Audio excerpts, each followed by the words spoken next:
Hey, Steph. What's up? What's up, YouTube? I don't know where Nick is, but I'm sure he'll be coming back still. Sorry?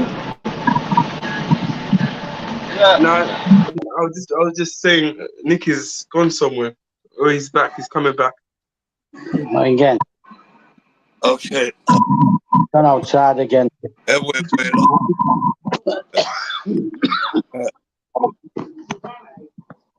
Let's start. Hold on. Everyone go up with mic on mute. Everyone, please. Okay, we're going to start now.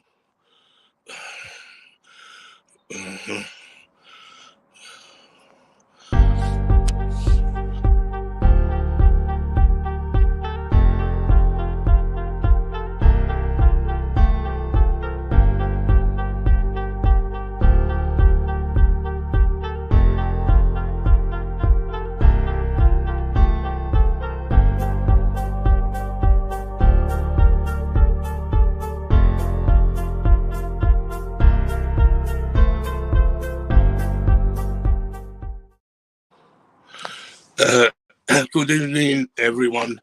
Thanks for tuning in to the Blue Stand. I think everyone knows now that we've changed our name from the Real Chelsea to the real the Blue Stand. Because it's much easier to get to us, find us. So as everyone knows, the Queen has passed away. A great Queen. Unbelievable history she has, 70 years, greatest monarch ever in British history. We give all our condolences to her family, and it's a big loss for this country and all the countries around the world. Big loss. And so because of that, we can't do the Chelsea Fulham preview because all the games are postponed for now because of the passing of the Queen, which I understand. I knew this would happen, but I thought we still do the show because there's a lot to talk about. Graham Potter, everything else going on with Chelsea, Todd Bowley. What are his real plans? Why does he trust Graham Potter? There's a lot of questions to be answered. Before I go on, I want to welcome the panel. We have Trasagi. We have Trasagi on my right, Adi, my co-host, on the left there, but he's on the bus at the moment, so he's going to be quiet because there's too much background noise. Stav is here, of course, and Certify. I don't know, the other chaps, if they come, they come. So let's start with Adi. Can you talk, or are you still on the bus? I'm still in the bus. Stay on mute because it's too much noise.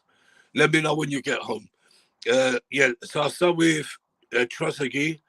Give me your opening statements about everything, from the Queen to Chelsea, everything we will talk about. All right. Hey everyone. Sad news. As for me, concerning the Queen, I kind of anticipated that things would turn out like this ever since the report came out stating that she's entering a new phase of her reign. I say to myself, oh, this is not so good. I mean, but obviously we hope and we prayed. I mean that Her Majesty would stay with us a bit longer. But yeah, things have gone down this way. It's very sad because I think that she did a lot for prosperity, for peace. You know, all around the world. Her influence, her power. It was felt. It was a beacon of hope. But I hope everything goes on smoothly. That that everything will, keep on going on as it should. And I hope that, the things and the structures she has set in place will not just be, overturned by the next in line. But yeah, now concerning Graham Potter, wow, wow, wow, Potter.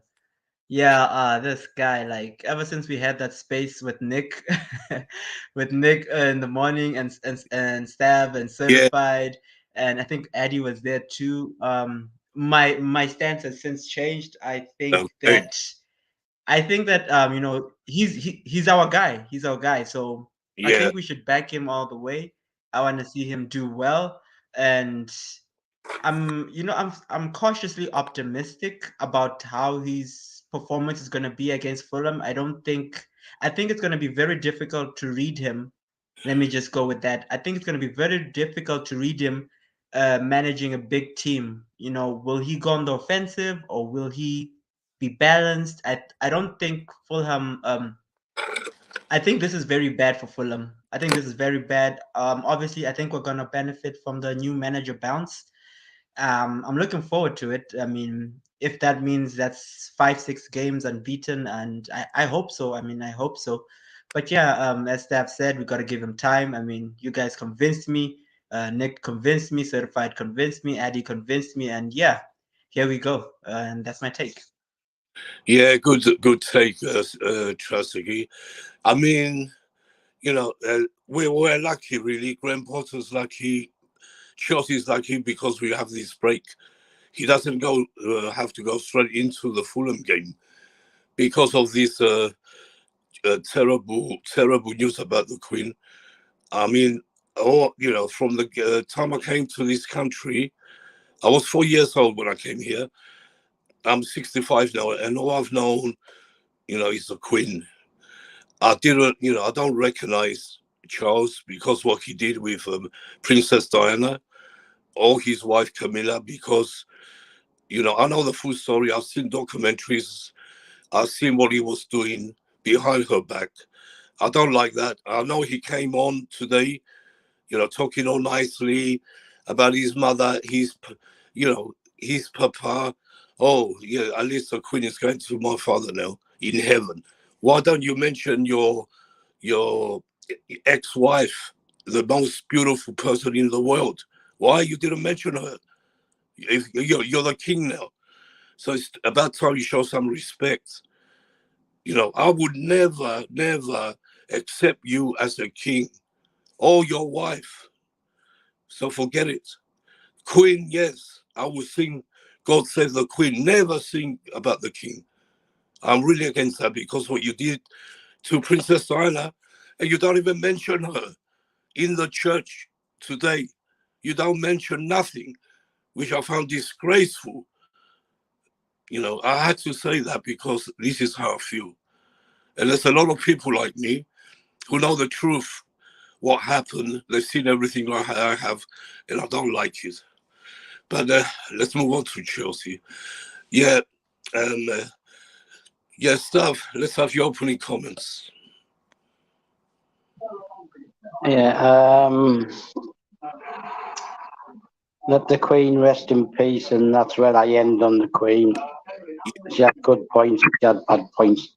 She's not the angel that people make out, but I don't want to disrespect her by raising any of them.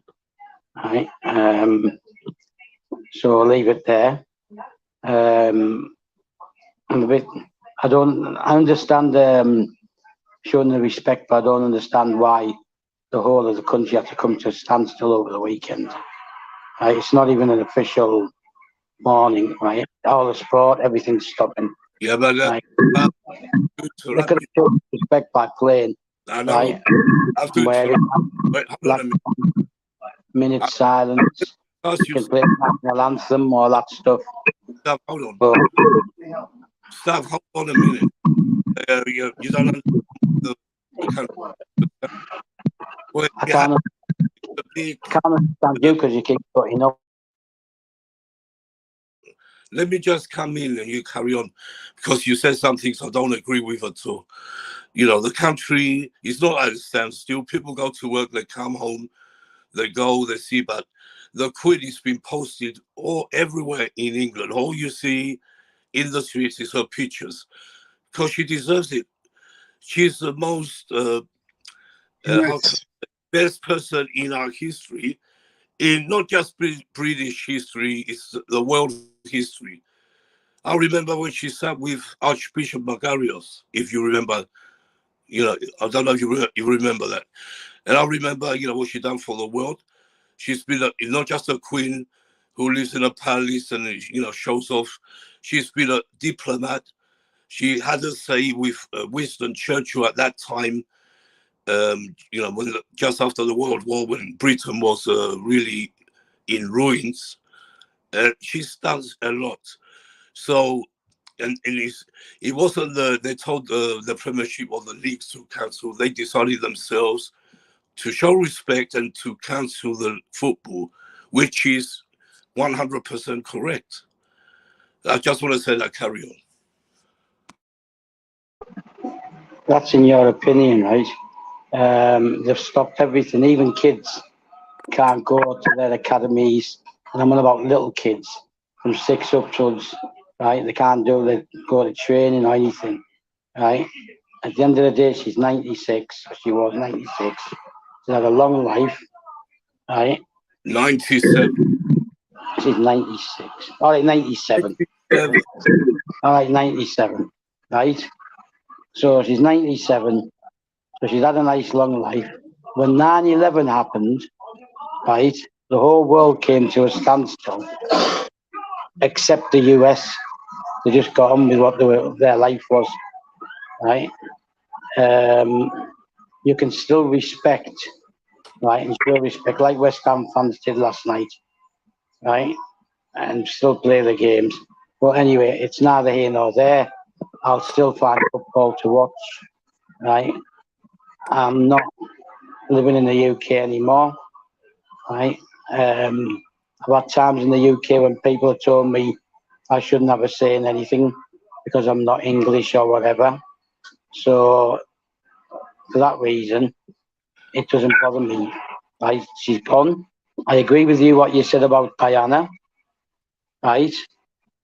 And I have no respect for Prince Charles, but he's king.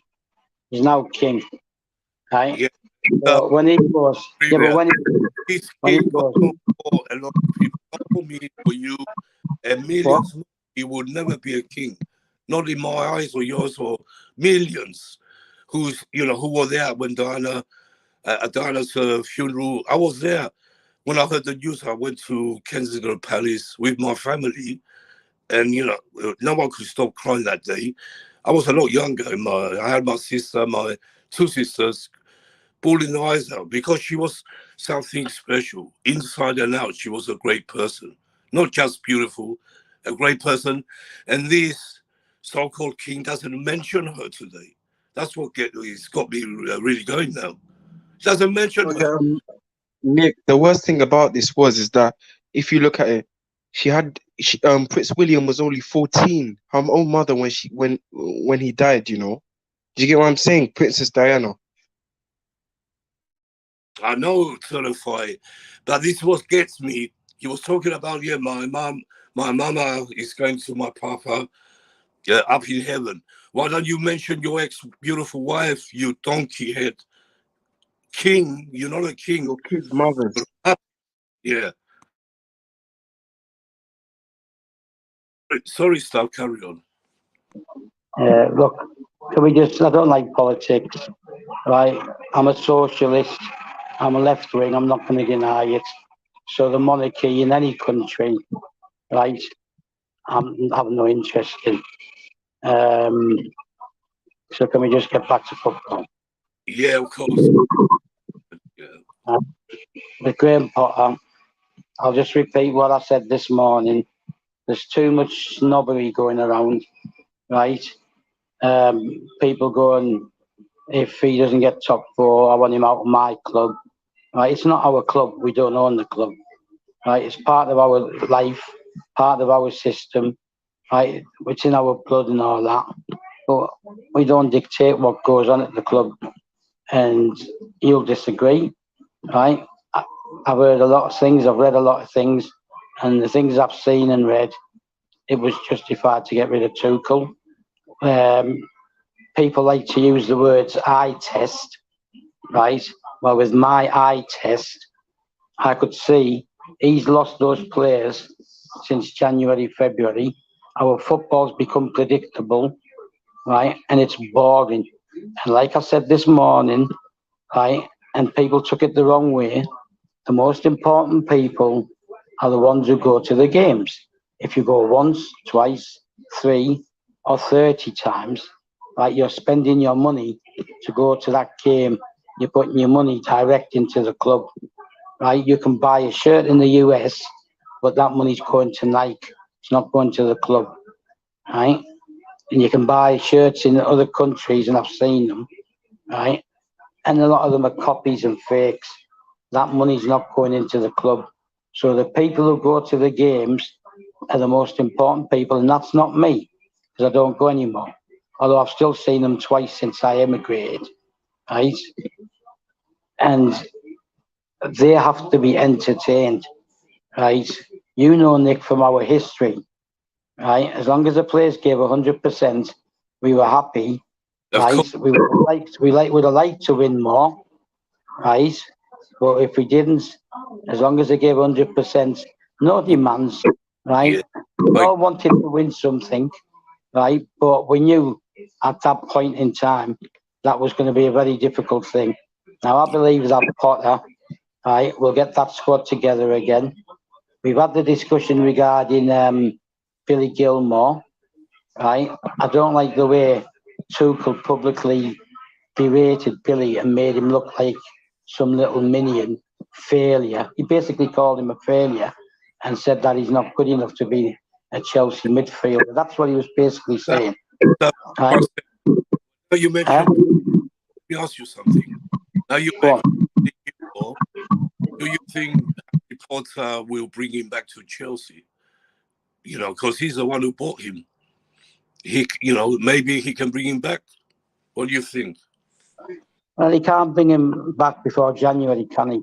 Yeah, Right? yeah, I think he'll have enough. I think he'll have enough respect for Brighton to leave him there at least till the end of the season. Let's hope that Bowley was a bit more like Marina and put in buyback clauses and stuff like that. Right? We can afford to buy him back, and Bowley won't worry about spending 20, 30 million to get him.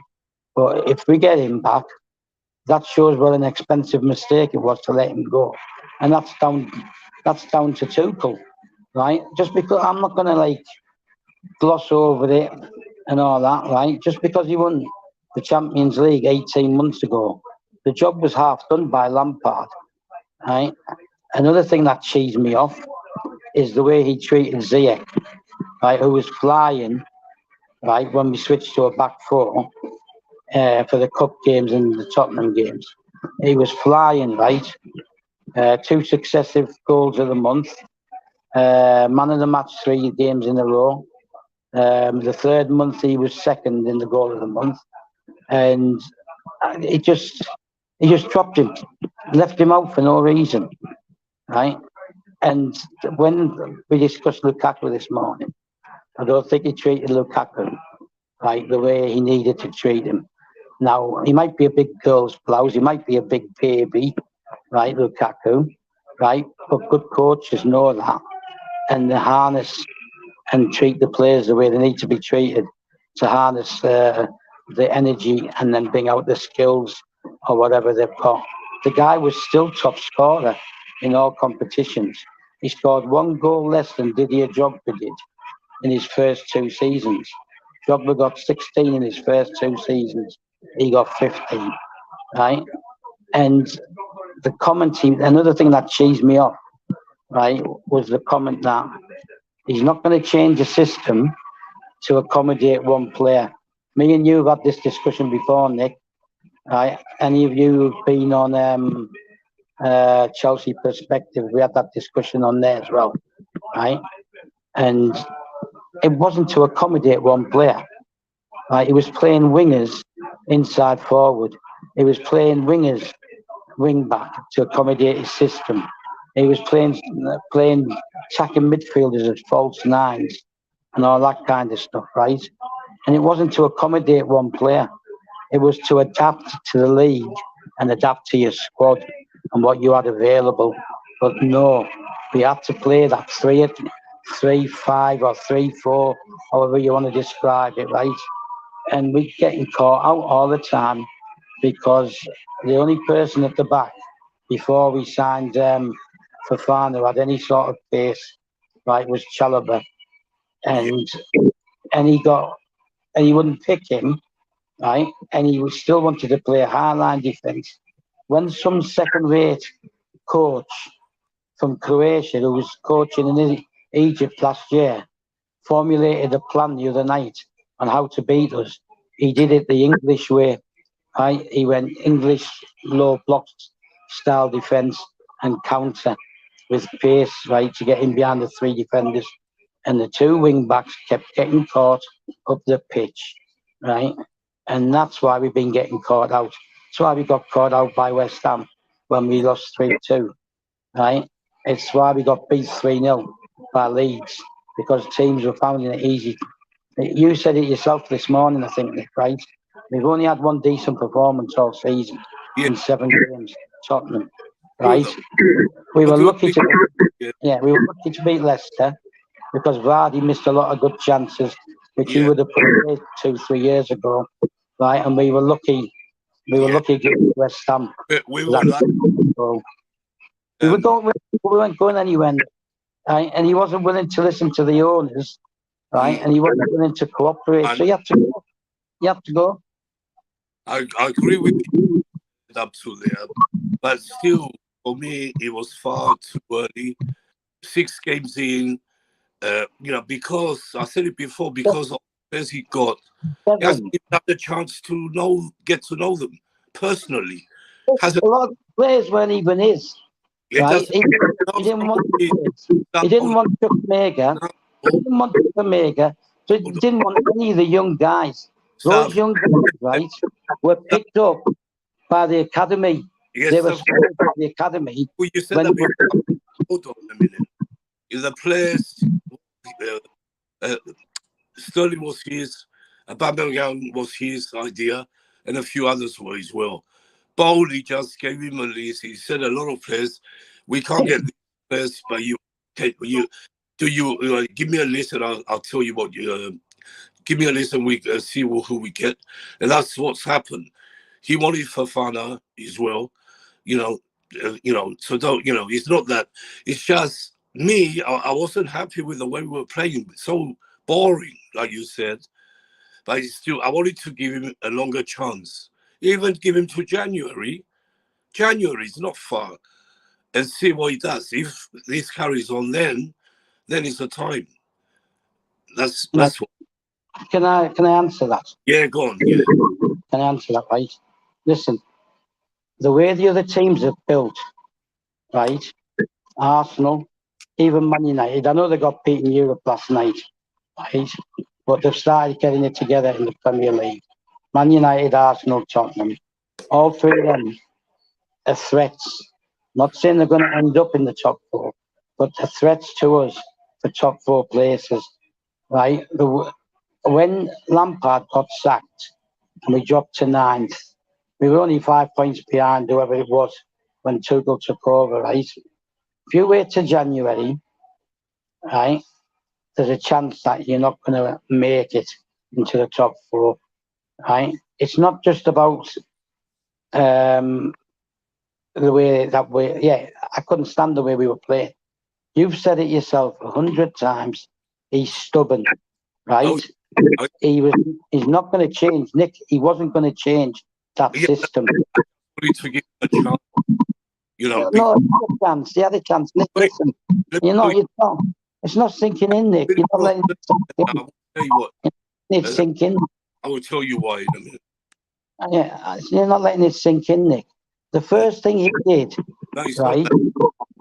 Yeah, but no, the first thing he did, right, when Bowley came in, he asked for 3 central defenders. What does that tell you? That he wants to play that system. That system is not working anymore, Nick. It's Yeah, but not working, Nick. that system, we wasn't considering anything. You know, Lampard was leaking like holy water. And then he came along and he stopped that. He brought Rudiger back when he was outcasted. He brought Alonso back. He brought Christensen back. He done a lot of things good for this at the beginning. All right. And he won 3 trophies through crazy times, like we all know. But after, you know, it's early. It's only 6 games. We're not on it, but we're still not that far behind from any other team. Liverpool are losing 4-0 here and there. They're drawing. City are dropping points. We should have given more time. And, you know, I will argue with that forever. Even if Graham Potter becomes great, I will still argue the point. Tuchel didn't deserve this. Never. Listen, Yeah. Let's move on. you said it yourself. You said it yourself. It's Yeah. too soon, right? And you said it this morning as well, Nick. You said it this morning, Nick. He's Everybody's talking over each other. let's move on to Certified, then we come back to this discussion. Certified, let's hear from you, please. Hello, hello. Can everybody hear me? Yeah, no, loud and clear, yeah.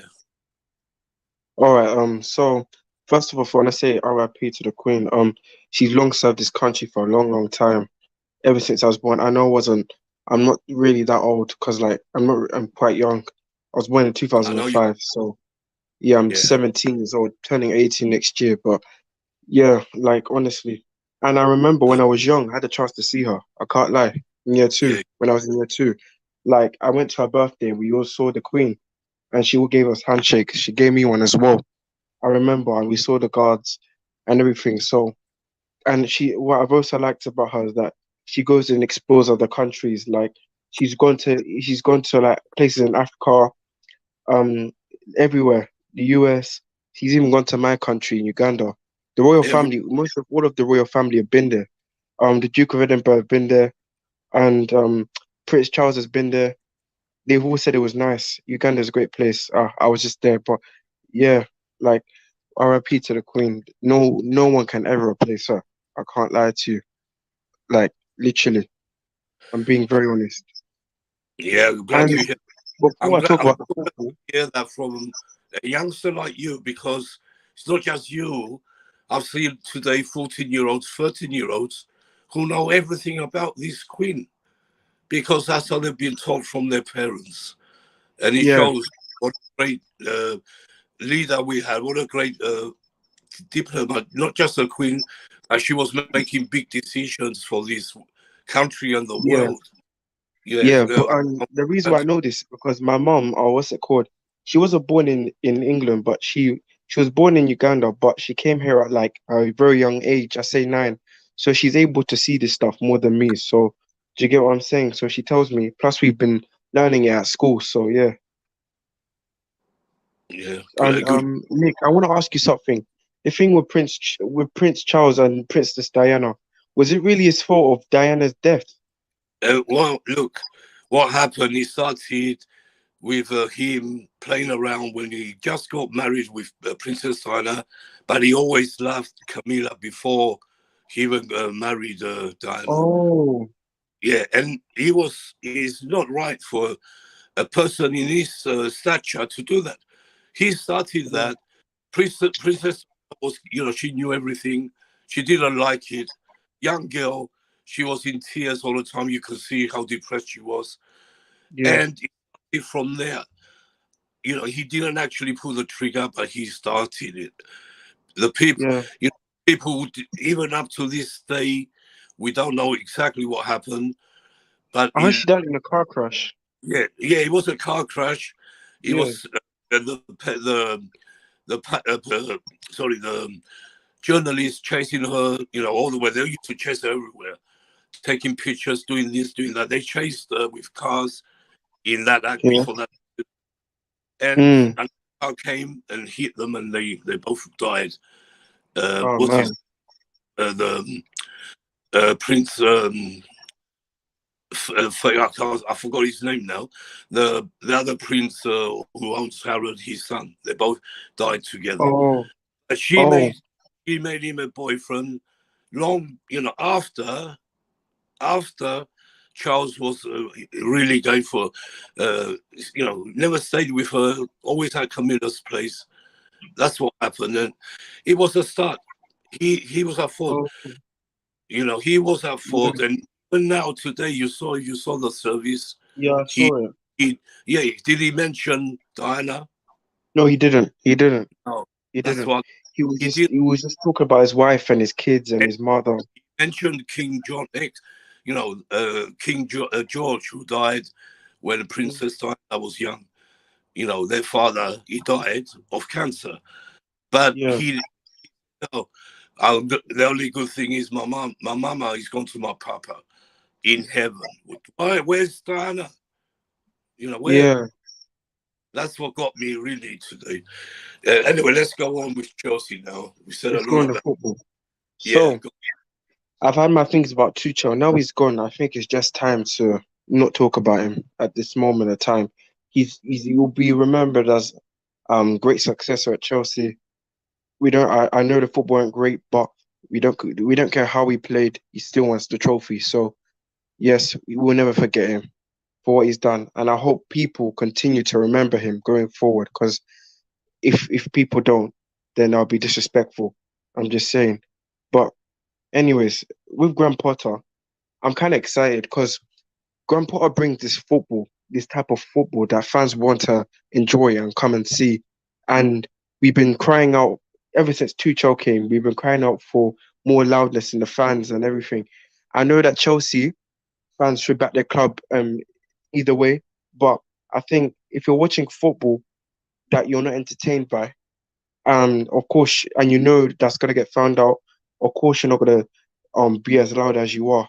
You're only gonna be loud when you score, because everyone will cheer when they score. But I think with this type of football, we will probably see the crowd coming more up, more loudness in the crowd as we attack.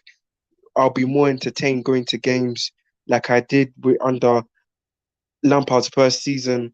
I think Lampard's first season, I really enjoyed the football. I can't really lie. As much as Lampard got sacked, but I really liked his football. Can't lie to you. In the beginning, I think it was just, yeah, he just didn't handle players. But carrying on with Graham Potter, I think he can get the best out of players because, as you said, I've been reading about him. His qualifications for a manager and what he's been studying for management is very good, and he can handle these players who think they are bigger than the club. But do you get what I'm saying? In my opinion, in Graham Potter's era of management, I think that certain players that don't want to play for the manager, no matter what you've done for this club, should leave because I'm not having it no more. Do you get what I'm saying? So if Mason Mount decides not, for example, if Mason Mount decides not to play for Graham Potter, or oh, I don't like the football still, he can leave. I do not care because I'm not standing for this crap no more. I don't want to sack more managers. Do you get what I'm saying? All because of these players. Do you get what I'm saying? And Tuchel and Ziyech and Pulisic should go because I already know they're the bad eggs in this club at the moment. They don't want to play for Chelsea. Pulisic's attitude about walking off the pitch. I don't know who the hell he thinks he is. He can go. Do you get what I'm saying? yeah, Hopefully we can bring in like a Trossard, Leandro Trossard to replace them, or something like that. Porter brings back Trossard, he can do well in his team. So yeah, and also with Bowley, I'm gonna stick by him. I can see why Bowley did this because I cannot lie to you. From what I've been hearing, we have to be honest here. I've been reading this a lot. I always keep saying Tuchel's football. Yes, Tuchel's football was a small part of why he got sacked, but I've been reading it, and as Stav said, like Tuchel got the sack because his attitude stunk towards Bowley. Like it was the way he was acting towards Bowley. Like Bowley wanted to work with him, fully commit, and Tuchel knew that it's not going to be a long term thing. It will be very short term, just for this season, just for this window. Do you get what I'm saying? I don't know why he was not picking up his phone and that. It was just nothing. It wasn't that nothing personal. Do you get what I'm saying? I don't know. Like literally, I think Tuchel, in a way, I felt sympathy for him when he got sacked, but then in a way, he kind of deserved it if what I was reading was true, because I bet all the other managers would have not had a problem working with the owner, because therefore you would have actually got the players you wanted. Talking to Rafinha, you wanted Rafinha to talk to Rafinha. You know what I'm saying? It doesn't even have to be one on one. You could talk to him through the call. You know what I'm saying? Oh, there's Kunde as well. Losing Kunde was on him. If I was reading right, he was supposed to talk to Kunde, work with that Bowley. You know it's not going to be long term. You will get your management role. Do you get what I'm saying? He just wants you for this summer. Do you get what I'm saying? And he's Yeah, doing you a favor here. Do you get what I'm saying? Because now we're rumoring that there's some players he brought in that are not his now. And now that's down to him because he didn't want to work with Bowley in the first place. Do you get what I'm saying? I understand, yes, you're not a sporting director, but it's not a long-term thing. It's only for this summer. Do you get what I'm saying? If you would have spoken to Rafinha, Kunde, who else was he linked to? Who else was he linked to under Bowley? Was it uh, Ake? Ake as well. If I yeah. spoke to them, you'd have got these players in. Because even Jesus was one. Zinchenko, we wanted him. Would have got those four guys in if we would have. Rafinha, If we was, we just a little talk with him. that wasn't down to Tuchel. Rafinha always wanted to play for Real Madrid. I mean Barcelona. Sorry. Um, Same with Lewandowski. You know, they said it plainly. It wasn't nothing to do with Chelsea or Bowley or Tuchel. They wanted to But go then the there. thing is, with Kunde, it was on Chelsea because I'm being very honest. Kunde wanted Chelsea, but we took Including so slow because one day he was saying, "Yes, I want to go to Chelsea." He's been saying that for how long? because of And the then frustration, Nick. he was changing his tune. He was up and down like a yo-yo. He was frustrated. I'm glad we didn't get it. Nick, can I just say something quickly? Yeah, Right? If if the manager or the coach, whatever you want to call him, doesn't show any interest in signing you, right? You're not going to want to go there, are you? So you have to have interest from the manager, That's what I'm saying. yeah, right? That shows an interest in you and knows that he wants you, right? And he didn't. And same thing with Rafinha. That Barcelona deal was not cast iron, right? They were still waiting on them getting the money, and he didn't show an interest. And Bowley wanted Tuchel to contact Rafinha, talk to him, encourage him, and try and turn him around, right?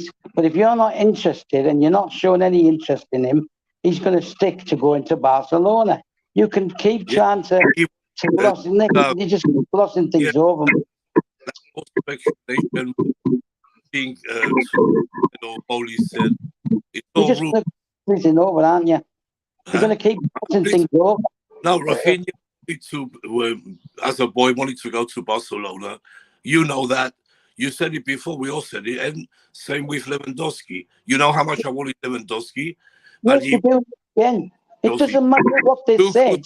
It doesn't matter what they said as a kid, Nick. now, Right? If the manager Tuchel, doesn't make an effort to attract you Tuchel to made the club, you're going to go there.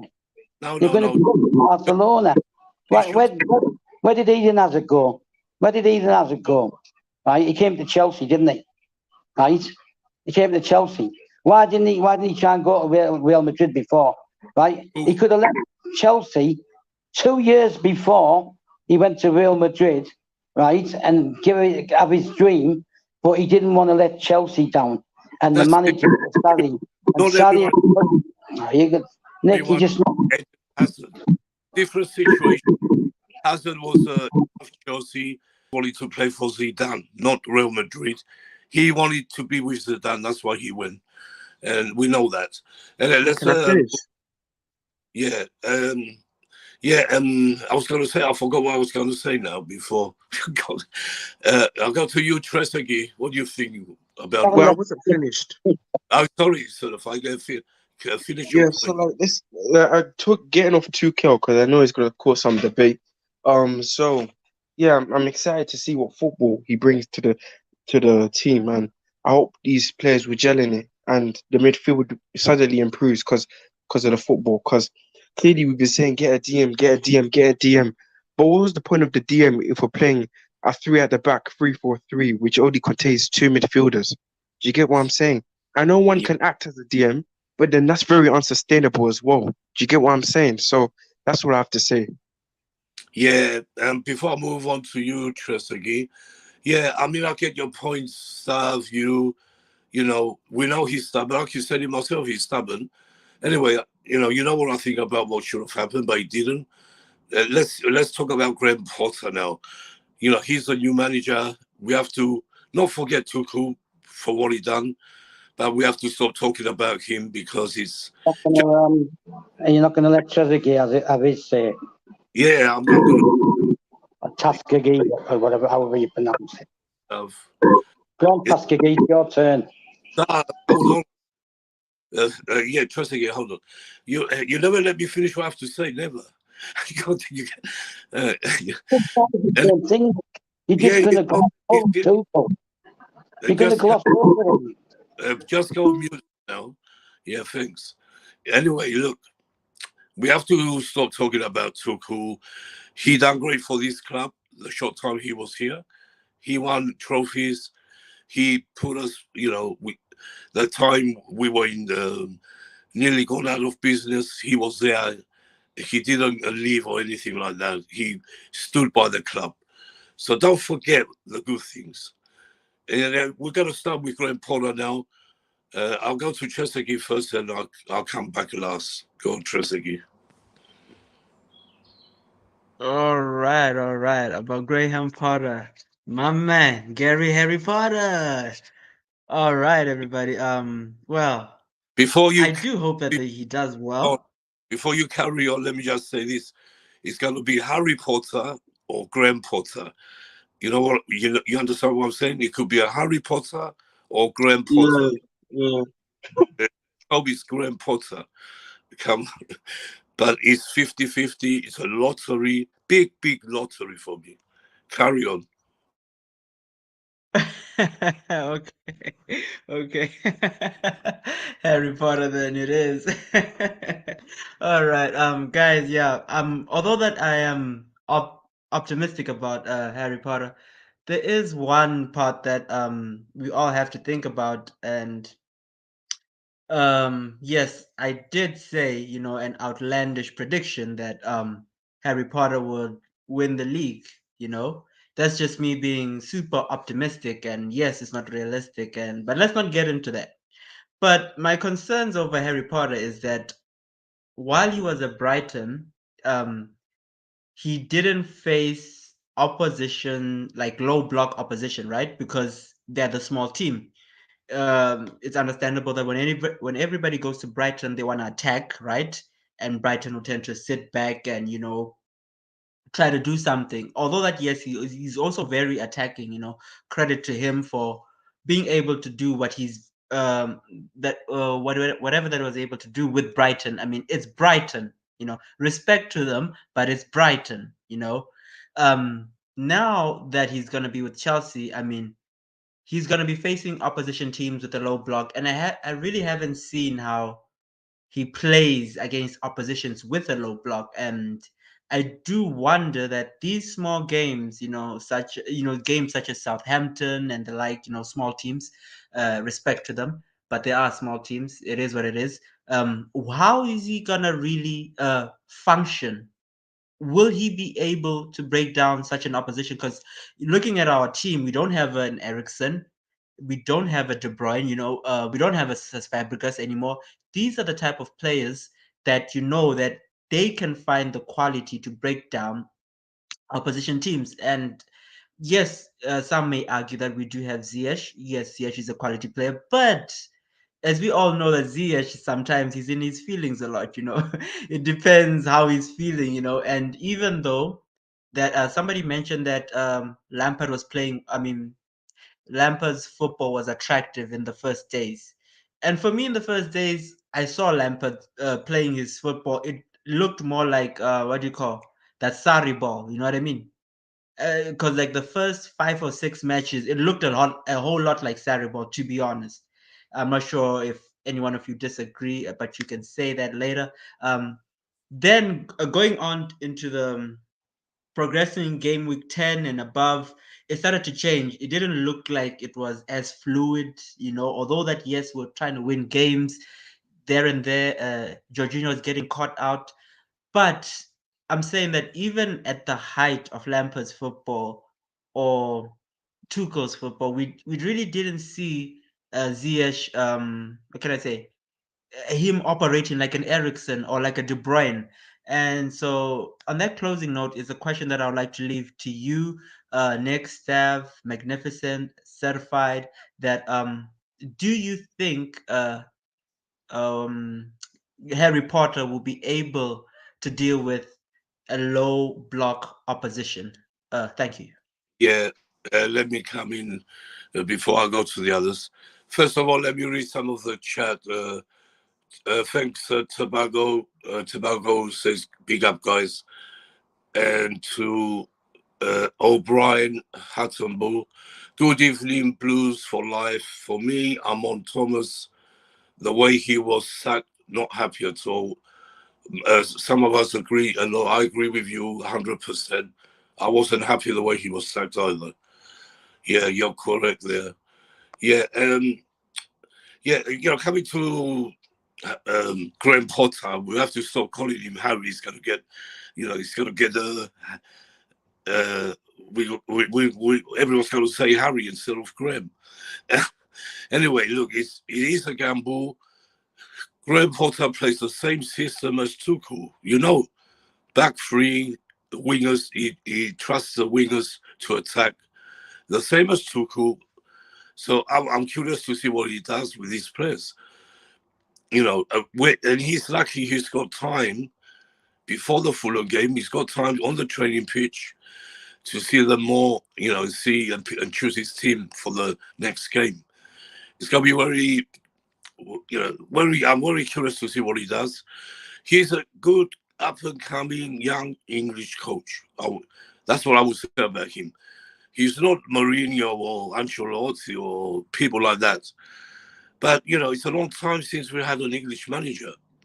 That's why I'm not that worried. Not worried. I'm not that saddened by Tuchel's gone. Because, I think, was it Ian Potterfoot? Am I right, Stav? Was the last English manager? And the last Scottish one was John Neal. I'm going back years. So I'm all for giving Potter. Glenn Hoddle was after both of them. Yeah, I'm all for giving Graham Potter a chance. And I hope it's long term. I don't like we have to stop sacking managers after 18 months or 6 months or 2 years. Bowley give him a 5-year contract and just let him carry on, see what he does. If we don't win nothing this season, it's not the end of the world. I've seen worse. Stuff has seen worse.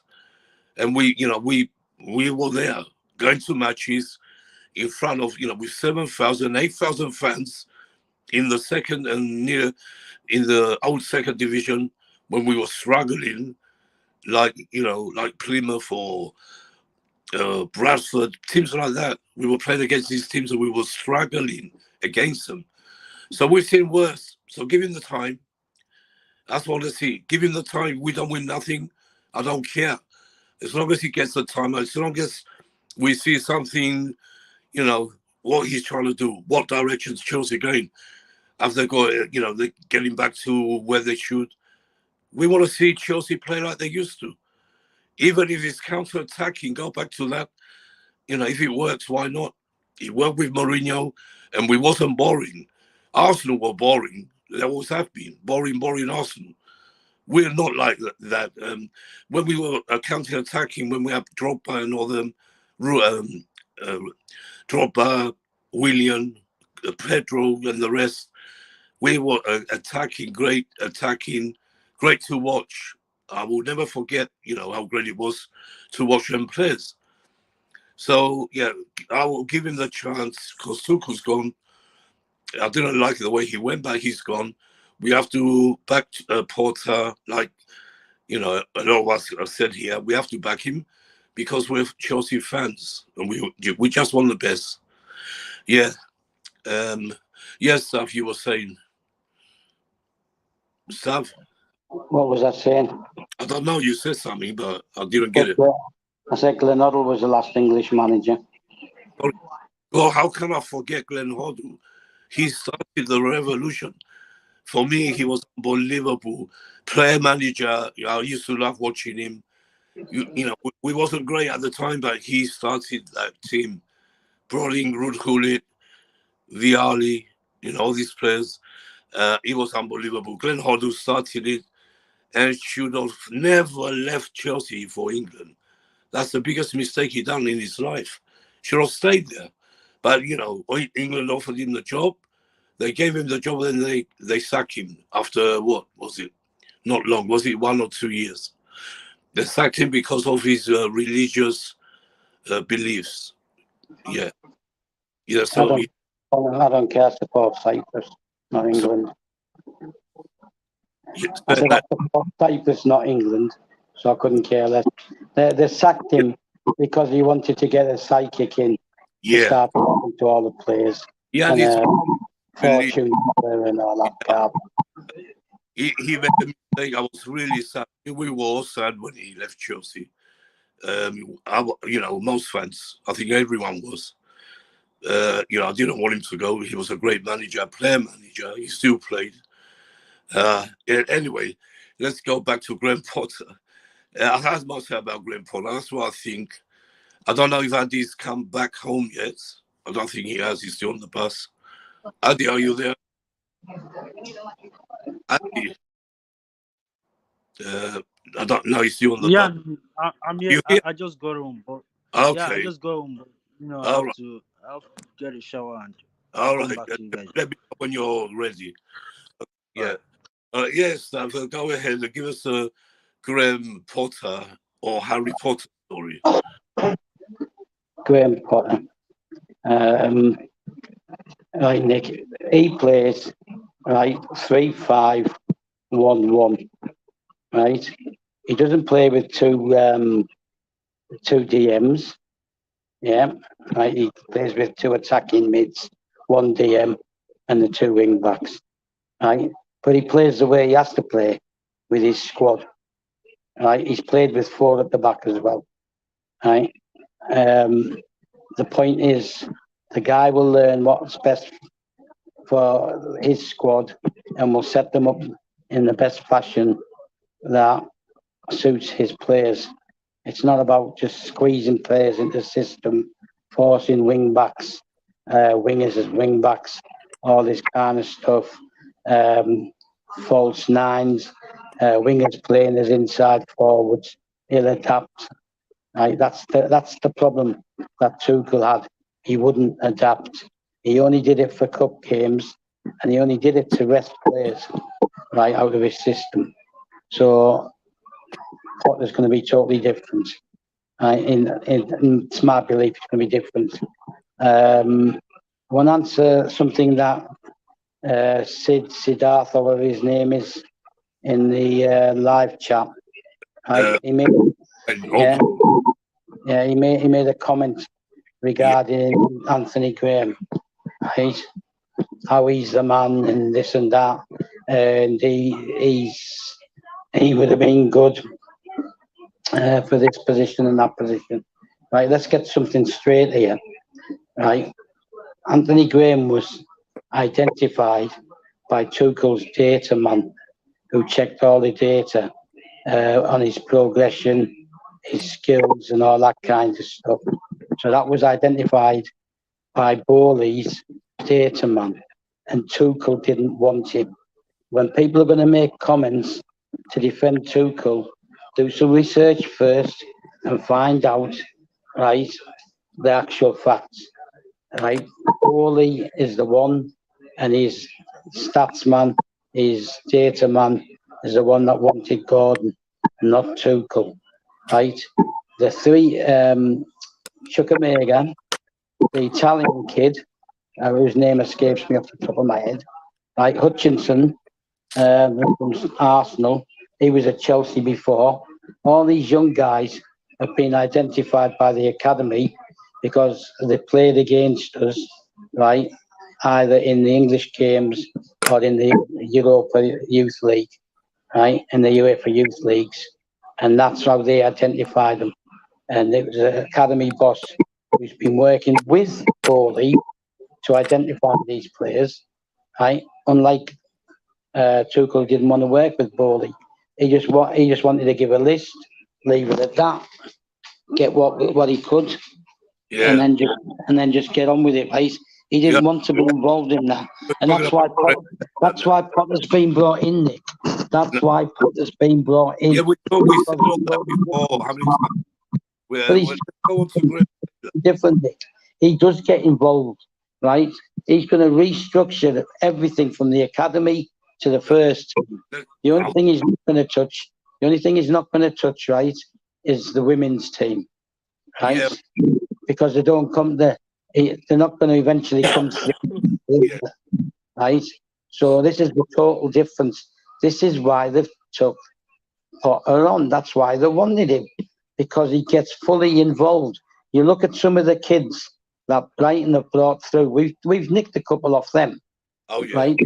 Like they nicked Lamptey off us, but we've nicked a couple of them, and they're the same people identified Lamptey as a good signing for Brighton, and he's brought his youth guru with him. He's one of the 3 guys that's come with him, and that's why he's been taken on. And I said it this morning, and I'll say it again. Jose Mourinho went from De Liera, which was his local club that he and his dad played for, right? Yeah. Took them from the 2nd division to the Portuguese 1st division, right? And after 2 seasons there, he finished 4th or 5th with them. He jumped into Porto. Porto hadn't won anything for years, right? Didn't spend any money, right? So with very little experience and being a translator, right, he turned into what I believe is one of the greatest managers ever in the game of football, right? Everywhere he's gone, he's won the title, except Man United and Tottenham. At Tottenham, Levy didn't let him work, didn't support him. At Man United, the idiots upstairs messed about too. So that's somebody who went from nowhere, Nick, right? He was Robson's and Van Gaal's translator, right? And he picked up information from them. I remember Mourinho. Who taught Pep how to manage? Mourinho. You know, with another story. And, you know, if he wanted to come back and I was Foley, I would take him back. Okay. Yeah. We're talking about Potter, right? Halson Hootle at Southampton, he's raved about him, right? Pep's raved about him. A lot of his ex-players have been interviewed, right? And it was like Jose first time round. They all loved Potter, right? Whether it was a Swansea or whether it was a Brighton, right? He knows what he's doing. And he's willing to work with the board. They're new owners. They've splashed out $4+ billion because they had to promise to spend so much on the development of the club, right? And they're not allowed to take a penny out of the club, right, for 10 years. They're not allowed to sell the club for 10 years. They've got to make that club work for 10 years before they can even think of taking money out of it.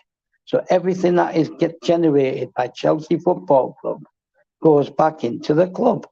It doesn't go to them like it does with the Glazers, right? So they wanted somebody who was willing to work with them, right? Not against them, right? And like I said, he didn't want Graham, right? That wasn't Tuchel, right? And another thing that really got my goat, right, which upset me. Like I said this morning, 3-4 weeks ago, he said midfield's not an issue, right? And he also said he wanted attackers, but not a striker.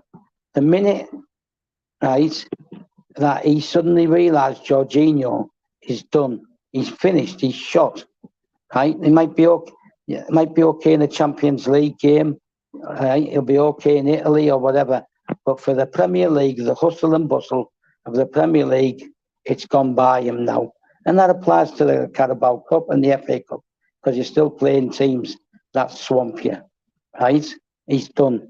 But Tuchel got rid, right?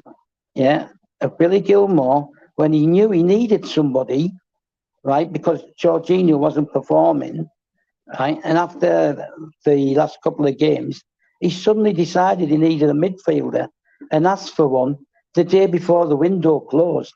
What's that about, This right? big And friends. he, yeah, and he realised. Talk about great. Forget Tuchel. Yeah, listen, Nick. We said everything He's really, about. We, listen, no. What I want to, you what I said that. want, no, I want to make a point of something, right? Okay. Right? He realised that Sterling wasn't the player that he thought he was going to be. Right? He's a winger. He plays out wide. Right? He's not the false nine. He's not the man who's going to run through a low block defence. Suddenly he wants a striker. Right?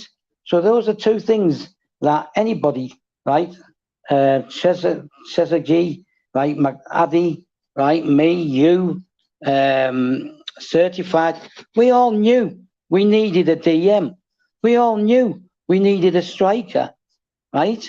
Except Tuchel, because he was too set in his ways. Now Potter's different. Potter will be open to suggestions by the owners, and he'll give his reasons why he doesn't want something or why he does want something. And if he likes what's being presented to him, he'll try and put that into practice. That's when we've moved forward. We've moved forward. Nick, we won 3 trophies in 10 games. Those 3 trophies came in 10 games, right? Forget the Super Cup. That was a draw, right? Forget the Super Cup. Club World Cup, 2 games. And if Kepa hadn't made that last minute save, right, in the semi-final, right, we would have been going to penalties in that one as well. So forget those 2 cups, right? Yeah, I loved winning them because it meant Roman won everything in his time, right? Well, sorry But to interrupt you. It's the more scheme, if Mason Mount didn't finish his chances, we would have won that game.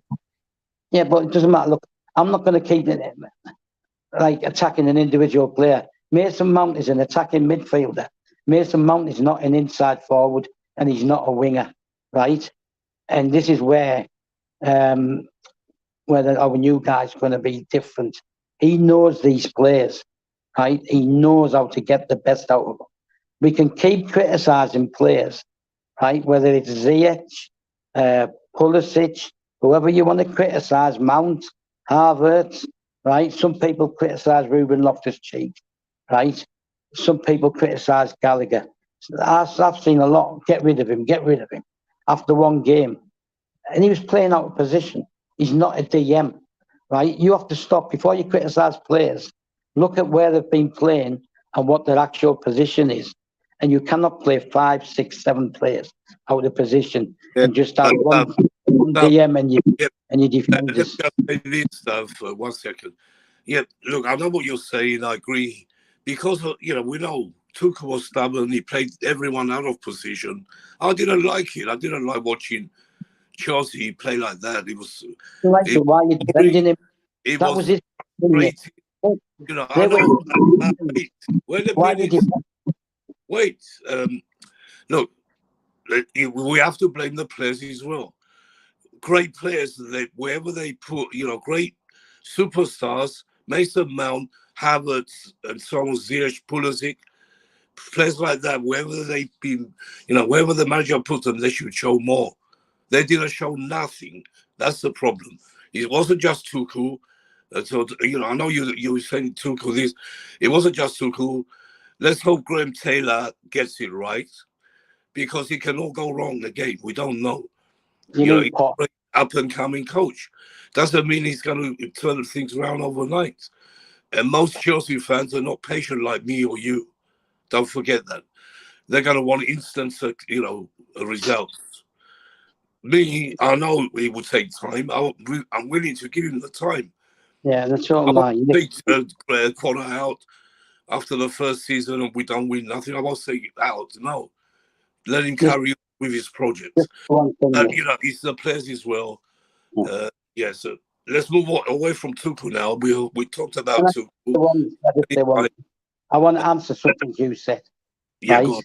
Yeah. Right. You have to blame the players. If the manager asks them to play here or there, they should be Great able to play. players. I Like, say it again. that's Great what you players said. play great What in you any said. position. Yeah, that's I what was you said. happy to play football. There's a When the difference. manager put me left back, I played left back and I played, like a left back. When he put me midfield, I was a midfielder. Most of my Like, career, I was playing like, midfield. oh, I was up and down like Gallagher, how is. old are you, Nick? But, it's not just the manager. So How old forget were you? How old were you how old. I when played you were at 32 years old. I was playing for my school. I played for Waltham Forest football club in Waltham Forest. I played for a few teams, but I stopped at 32. well, in that But, case, right? yeah, Yeah, in that case, right? You should know there's a world of difference, right, between being moved across the back line as a defender and defending, right? You're still doing the same thing. You're still trying to win the ball in the air. You're still I trying to would say, tackle people, right? let's put it on to everyone here. Put people down. Great But players. you Shut up, know, Fulham. expect, I will ask you, hold on, sir. yeah, but you Certified. can't expect, Do like, great listen, players take and great Amphid, players play anywhere. yeah, When they take Amphid. put you Can I left say, back, wait, let's give you Staff, hold Amphid as on. an example. Staff, hold on a minute. I'll come back to you in a minute. Hold on. Certified. If you play football, I know. So as Trezeguet, I know. Adi, I think he has. Some other, they're not here now. The ones who will still play football, like Philip, he plays for his town. But if the manager puts your left back and your position is midfield, are you going to play bad? I'm talking To about be fair, forget playing football. us. Yeah, go Yeah, on. playing football. Wait, can I speak? Yeah, go on. Yeah, playing football. I was actually a right back and a centre back, really. So yeah, if I was playing, for example, a DM, I would tell my manager I'm not good at it. There were times when I've been in these situations, like my manager, cause there was a person injured, and I was playing. This was 16, so like, not really. The reason why I've stopped is because like, thingy, there was no way. Like, I was past my age of getting an actual good club. Do you know what I'm saying? Like, people my age should be playing football already. You're in a professional team, so there's no point. So now I've gone on and I'm doing business. Do you get what I'm Yeah, doing? Get what I'm saying? So I couldn't. yeah. So The thing is, we were normal players playing for not we're yeah, not great professionals, but these professionals, wherever you put them, they should show better. Mason Mount Hello, should show. Nick. Nick, can I I'm come just in? um, I wait, can can I go. speak? And people Uh, like Jude Bellingham let's are welcome already Addy. playing at 17. You know what Yeah, I'm saying? So there's no let's point. welcome Addy to the show. It's his show. He's back. Addy, take control for now. Go on. All right. Good evening, guys. My heart goes to the queen. I wasn't too young when she came to Nigeria. Whenever she comes around, well, when I was so young, we would sing and dance. After her, she has a lot of influence in Africa, politics, and social and Yeah, economic man. well-being. Yeah, I could remember most of the stuff she did for us in Nigeria. Um, her name and she was named after few things in Nigeria, a few places in Nigeria. She even has a nickname. We call her Mama Charlie in Nigeria. I don't know if anybody Yeah, I in heard Nigeria about it. I is heard about listening it. to the stream. Yeah, she's a famous person in Nigeria. My heart goes to her, and whoever is succeeding her as the king, I believe he has a lot of boots to fill in. I don't know who he is, anyways, but I believe he has a lot of responsibility on his shoulders because this is this home of civilization we're talking about. The Britain are the founder of civilization. Yeah, that's what I'm saying. Okay, back to football. I'll start with the question Nick raised before. I played football even in secondary school. I played football in my university days. I didn't even know I was not gonna. I couldn't believe I was not gonna end up being a footballer. Probably because of the high illiteracy in Nigeria, and probably because of the economy here is bad. Um, Quick to the question, Adi, the before you, most. should I tell you All right. why I couldn't make it as a professional? I Yeah, mean, yeah. I had training with Leighton Orient once. That was the closest I got. But because my dad was very poor and couldn't afford to buy me proper football boots, most Oh, Sorry. most of the time I used to play with my shoes. My shoes, yeah. That's why. But yeah, carry on. well, let me make a joke. You have shoes to play football. Yeah, we don't have shoes here in Nigeria. We play with our barefoot. We get injured, and Yeah. we still play. Even in the bad weather, we still play. We have a Dunlop slippers we use in playing football. Oh, Even till now, I don't wear boots to play football on the streets. I play with yeah. my barefoot. Yeah, Yeah, it's that great same with though. me. I had I had It's a trial with Palace. Sorry, Adi. Can I just say something? I had a trial all with right. Palace, but I couldn't make it. It was about like 14 years old. I was 14 years old, so I couldn't make it. That was the only. I literally had like me and Crystal Palace. Do you get what I'm saying? So Sure. yeah, Terrified. so You should have carried on. You were young. You're still very young. You yeah, should but have. I was trying, but I couldn't get in. And by the Yeah. time I hit 16, I should have had a club right now. So Oh, this is what right. it is. Yeah, no, it's not easy to become a professional footballer. You need a lot of luck on your side as well. It doesn't matter how great you are sometimes. You need that luck, the connections and everything. I know what it's like because I went through it. Yeah, sorry, go ahead, Andy. All right. Back to your question. Nick, there are some positions we have some certain kind of players we call utility players. These utility players can fit in every position in the team, just like Ashley Poiter. Ashley Poiter played the left wing. Okay, he started with the right wing, then moved back to the left wing. The time of Mourinho, he played back the right wing, then moved to the center back. These are positions comfortable for such players. You don't put attacker. The most difficult position to play in is the wing backs. If you are so energetic, playing in the wing back will be so difficult for you. If you are the type that likes to make run, you get tired quickly playing in the wing backs. Yeah, I don't believe all players can fit in all position as a player, as a professional player. That is why you're always asked, what's your best position? They tell you I can play this, but notwithstanding, the player should be able to perform in any given position, but his best position should be the center of attraction. If you want attractive football, coach, you can play me in this position. But if you want me to play just football for you, I could just play any football. So that's what a player, a normal player would do. You can't just say Messi should play a wing back. It feels awkward. He won't perform good because Messi cannot make tackles. Cannot get aggressive when needed. You can't say Ronaldo should come and play central back. It sounds um, kind of punish. It sounds kind of lame. At times playing players in wrong position, it mess up their mentality to play. Such players won't might not really find it good to play in any position anymore because you've already changed his mentality. When Chelsea signed Mikel Obi was is a standing 10 in Nigeria. He plays as a midfielder. But when Mourinho signed him, Mourinho decided to play him four, make him a four, a standing four, which affected his footballing system. He became scared to shoot ball when necessary, to attack when necessary. I can easily count goals Mikel Obi scored for Chelsea. Even going to the national team, it affected him a lot.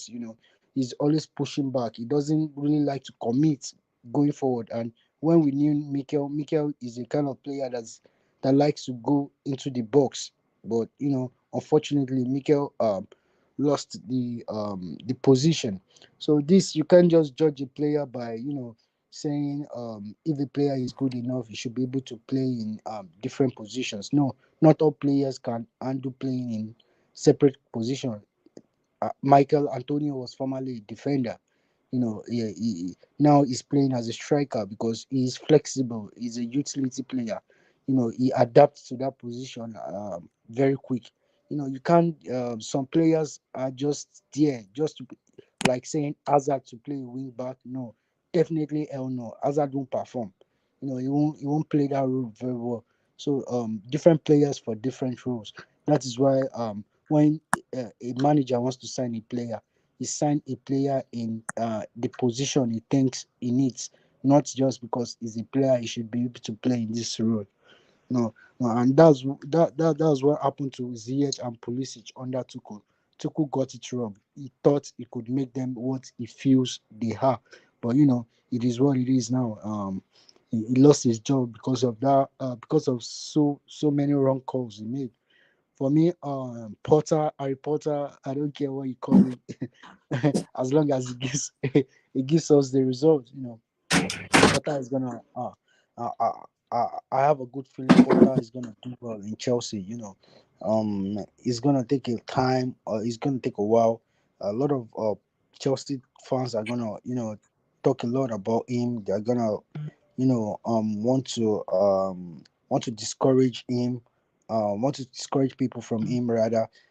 Just let's watch what he brings. But one thing I like about Porter is he's not always afraid to attack.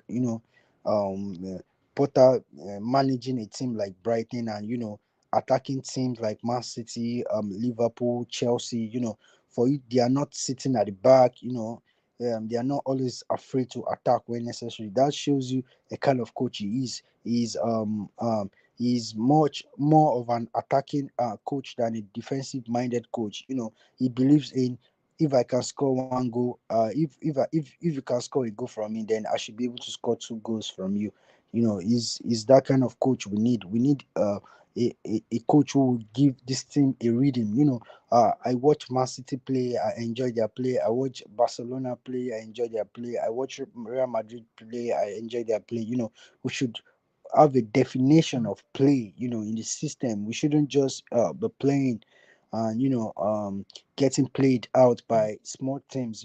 And I kind of noticed that if we are winning games, by little margin, probably 2-0, 1-0, at 70 minutes, we begin to get pressured by smaller teams like Bournemouth, Fulham. No disrespect, they begin to pressure us. We should be keeping the pressure on them, not the other way. We tend to relax, when the game is not done.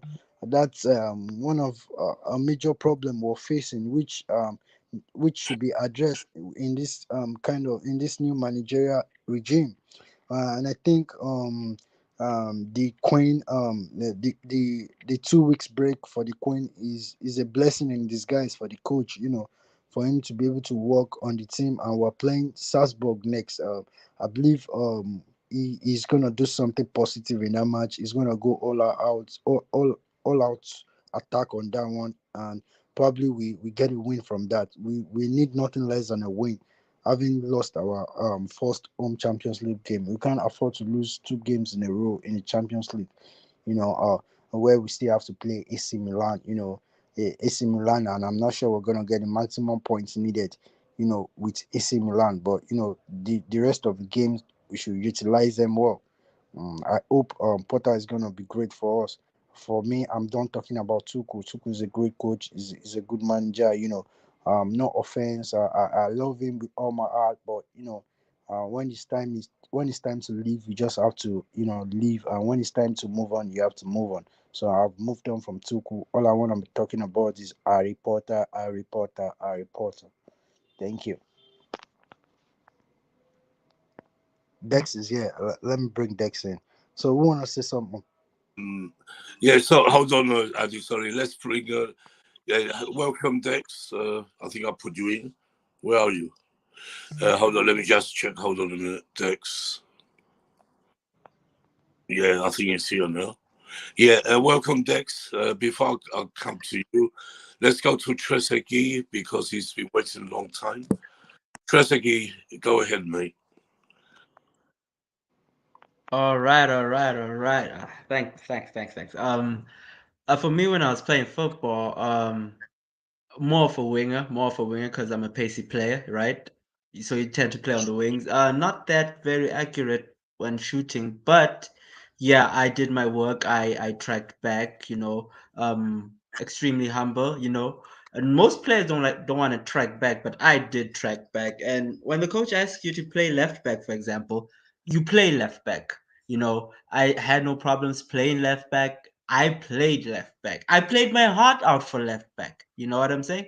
I played my heart out for left back. Yes, concerning Tuchel, I just want to go back to this point because everybody touched on it. Yes, I get that other players were not happy to play out of position, but for me, I think that even when you're not happy to play in maybe your Yeah, best position, you should give it your all. You go out there and you give it your all. You don't want to lose. People Trezeguet. came.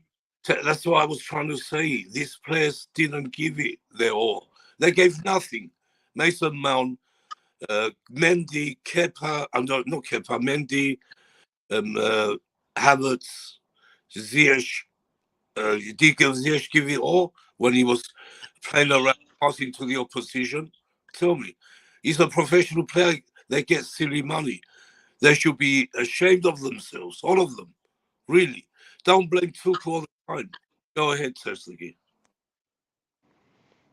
Definitely, Nick. It's really sad because you get other players who are like who are not playing at such a top club, and as Nick is saying, getting silly money, and they're willing to do the work, they're willing to do the time, but for you who's getting absolutely crazy stupid money that you don't know what to do with and you're moaning on the pitch and you're not giving it your all, for me is unacceptable. And I just want to go back to a point that I think um all three managers stressed, that's from Antonio Conte to Sarri and to Tuchel. Okay. Antonio Conte actually said that Okay, go on. he actually said that he is finding it difficult to motivate these players. He's finding it difficult. He thinks that it needs 4 years. And I'm saying, when I say that, when he said that it needs 4 years, I think that he was meaning that to get certain players out and to get new players in, to try and change that whole system, that whole mentality around the club of giving up. You know what I mean? Because once you have players who are moaning, who are not happy, who are not this, and then performance drops, is absolutely tragic, and I don't agree with it. Asari mentioned the same thing. He said he didn't know how to motivate them. Tuchel said that there's a mentality problem, clearly. So now that Potter is in, I'm wondering how long are these players gonna, uh, maybe bow their head in shame and say, "Oh no, we're not happy because of this, that, and the third." And should we sack him again, a promising English manager, just because a few overpaid players are not taking their job seriously? Like, this is unacceptable for me. And yeah, man, I really do want to see Potter put in that emotional intelligence degree that he has, whatever psychology or whatever magical degree he has from Hogwarts, to good use to get this uh, rotten how can I say, mentality out of our club, out of our players, because as much as Tuchel did do bad things, he did do wrong, but if you see three managers clearly stating that there is something wrong with the mentality of the players, it's something that has to be addressed. And I hope that Graham Potter has every tool at his arsenal to, to put this thing to bed, man. And yeah, thanks. You can carry on. Yeah, Trezeguet, yeah, I agree with you. I agree with you. Yeah, let's go to Dex. Dex, I was asking um, the panel, why did our players, when they were asked to play the wrong position, mind you, they're professional. they get paid silly millions of pounds a year, and they were upset because Tuchel told them to play here or there. And what did they show us? Nothing. We played football. I played football. Certified played football before. Trezeguet played. Adi played. I don't know if you have, but I wasn't professional. But when the manager told me, "Can you feel the left back?" Because the kid I here, of course I did, and I played with my heart. And we didn't get any money for that as well. So these players they're so spoiled. This is what I don't like about the players now. When in the old days, like South should know, when we were watching our players, young players coming through, Peter Osgood, Alan Hudson, John Hollins, they played for the shirt and the badge. And wherever Sexton told them to go, they went. And they played even better. I remember watching them. So don't tell me, it's all Tuchel's fault, because it's not. Go ahead, Dex. Okay, so just want to say hello to everyone, and hope everyone's all right. Funny enough, I still do play football. When I was younger, I had a few trials for some clubs. Obviously, it didn't work out for me. At the moment, I play striker, but I'm more of a striker, but I can play midfield. I never used to be. I used to be mainly a striker, and when I never used to get to play striker, and I'd be asked to play somewhere else, I used to be one of those players that always kicked up a fuss and say, like, no, I don't want to play there and all that. But it's different for me now because I've learned to adapt to different playing in different positions now. So, but yeah, no, it's interesting you say that, Nick, because obviously I think for any football player, no matter what position they've grown up and playing in, I think nowadays, if you look at players, they're becoming a bit more flexible in being able to play in different positions around the pitch. You know, you can have like a striker playing as a winger, or a striker playing as a midfielder. Like look at Joel Linton, for example. When Joel Linton came to Newcastle, he was a striker. Now look at him; he plays as a midfielder, almost as a holding midfielder or a centre mid. You know. But I think it's quite an interesting subject, really. Obviously, when Tuchel, everyone talks about Tuchel playing players in different positions and all this stuff. I think, yeah, fair enough. If you can't play there, just do a job. Do a job for the team. Give it your all. See what happens. I can think of an example like James Milner, for example. He played left back for us for nearly sort of half a whole season, and he did a job there. And some games he was good, some games he wasn't, but he still did a job for us regardless. So I think when you hear about the players not giving their all for Tuchel, I think it's true, because you can just tell in their body language and how they were playing. They just weren't in their head. They just weren't in their heads 100% to give it their all for the manager. If you look at someone like Guardiola or Klopp, for example, if they told a player to play in a different position for the team, I guarantee you they would give more. They would give 100% for the manager, for them to. But for Tuchel, I don't know why they just didn't do it for him. So I agree with you on that part, Nick. But yeah, it'll be interesting to see what Graham Potter does. See what players suit his style of football, what players don't, what players stay, what players he ships out. It'll be very interesting to see.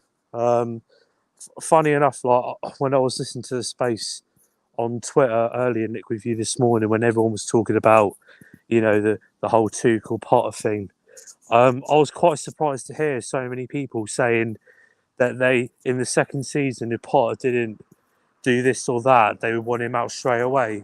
And I'm thinking, yeah, but why? Why would you want him out so soon? Well, in his second season, like, if you think about it, this isn't really his first proper season in the job. He'll only be here for like what, technically not a full season. When you get managers in for a second season, that's when you get to see them like at their full potential with the team, because they'll be able to get their new players in, you know, sort their formations and their tactics out to the players and everything. So I just find it ironic how Chelsea fans are very picky with certain stuff. I think personally, give Graham Potter till like give him another 2 seasons, see what he does for the team, and then judge him. Do you know what I mean? I think that's what he should have done with Tuchel. But yeah, hey ho. Yeah, I mean, Dex, I agree with you. You know, the problem with our fan base, these fans they've only seen Roman's era. Sorry, they've only seen trophies and nothing but trophies every season. Even if we sack the manager, we still win something. They're so spoiled. They haven't got any patience. They want instant success. But like me, Yeah. Bobby, John, I can go on and on. Older fans, we know, we've seen it all. We've seen the bad times. This is nothing compared to what we saw. Nothing. And I'm willing to give, I said it before you come on, give Graham Potter, you give him 5-year contract, Yeah. Go for it. Give him time. This year, I don't care if we don't win nothing. I don't care. But the following season, it will show, like you said, it will show, let him have a chance to get his team, choose, his first 11. He's got a lot of players there, great players, the ones who are there and the ones who will come in. Give them all the same chance. That's what I want to see. Could I just quickly ask a question, Nick? Yeah. It's actually a question to Stav, actually, because I want to get his opinion. Obviously, Stav, I know you're a passionate fan like me. You know, we both love our clubs. We want our clubs to be successful. I just want to get your opinion. How long are you giving Graham Potter at Chelsea to see signs that he's going to be competing? And if he doesn't compete, how much time are you giving him? Are you giving him 2 seasons to get his players in, or are you giving him 3 seasons? How long will you give the guy in order for him to work his magic? I thought I made that obvious this morning. Some people, there was a certain guy, right, who said if he doesn't get us in the top 4 this season, he wants him out of his club. And I blew my top, right? Absolutely blew my top, right?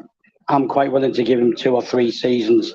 I clearly stated this morning that I had to wait 26 years to win something, right? And that first thing we won was when we beat Liverpool in the Carabao Cup, right? When Stevie G scored that own goal. That was the first thing in 26 years. I'm not somebody who's going to count things like the full Members' Cup and Zenith Theatre systems and all that rubbish. Right, I enjoyed the Zenith Theatre because it was against Middlesbrough, and it gave me bragging rights over my mates from Middlesbrough because that's where I grew up. Right, so I'm quite happy to give him 2. If it takes 3, right? But he has to be the type who's going to work with the owners, right? And that's why they've got him in.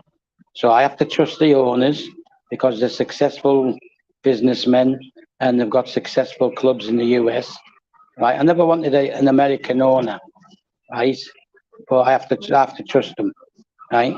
And I just can't. I've got a question for you, right? I've answered yours. I've got a question for you. Yeah, right? go for it, mate. Right. Say Manny was still at the club, yeah, right?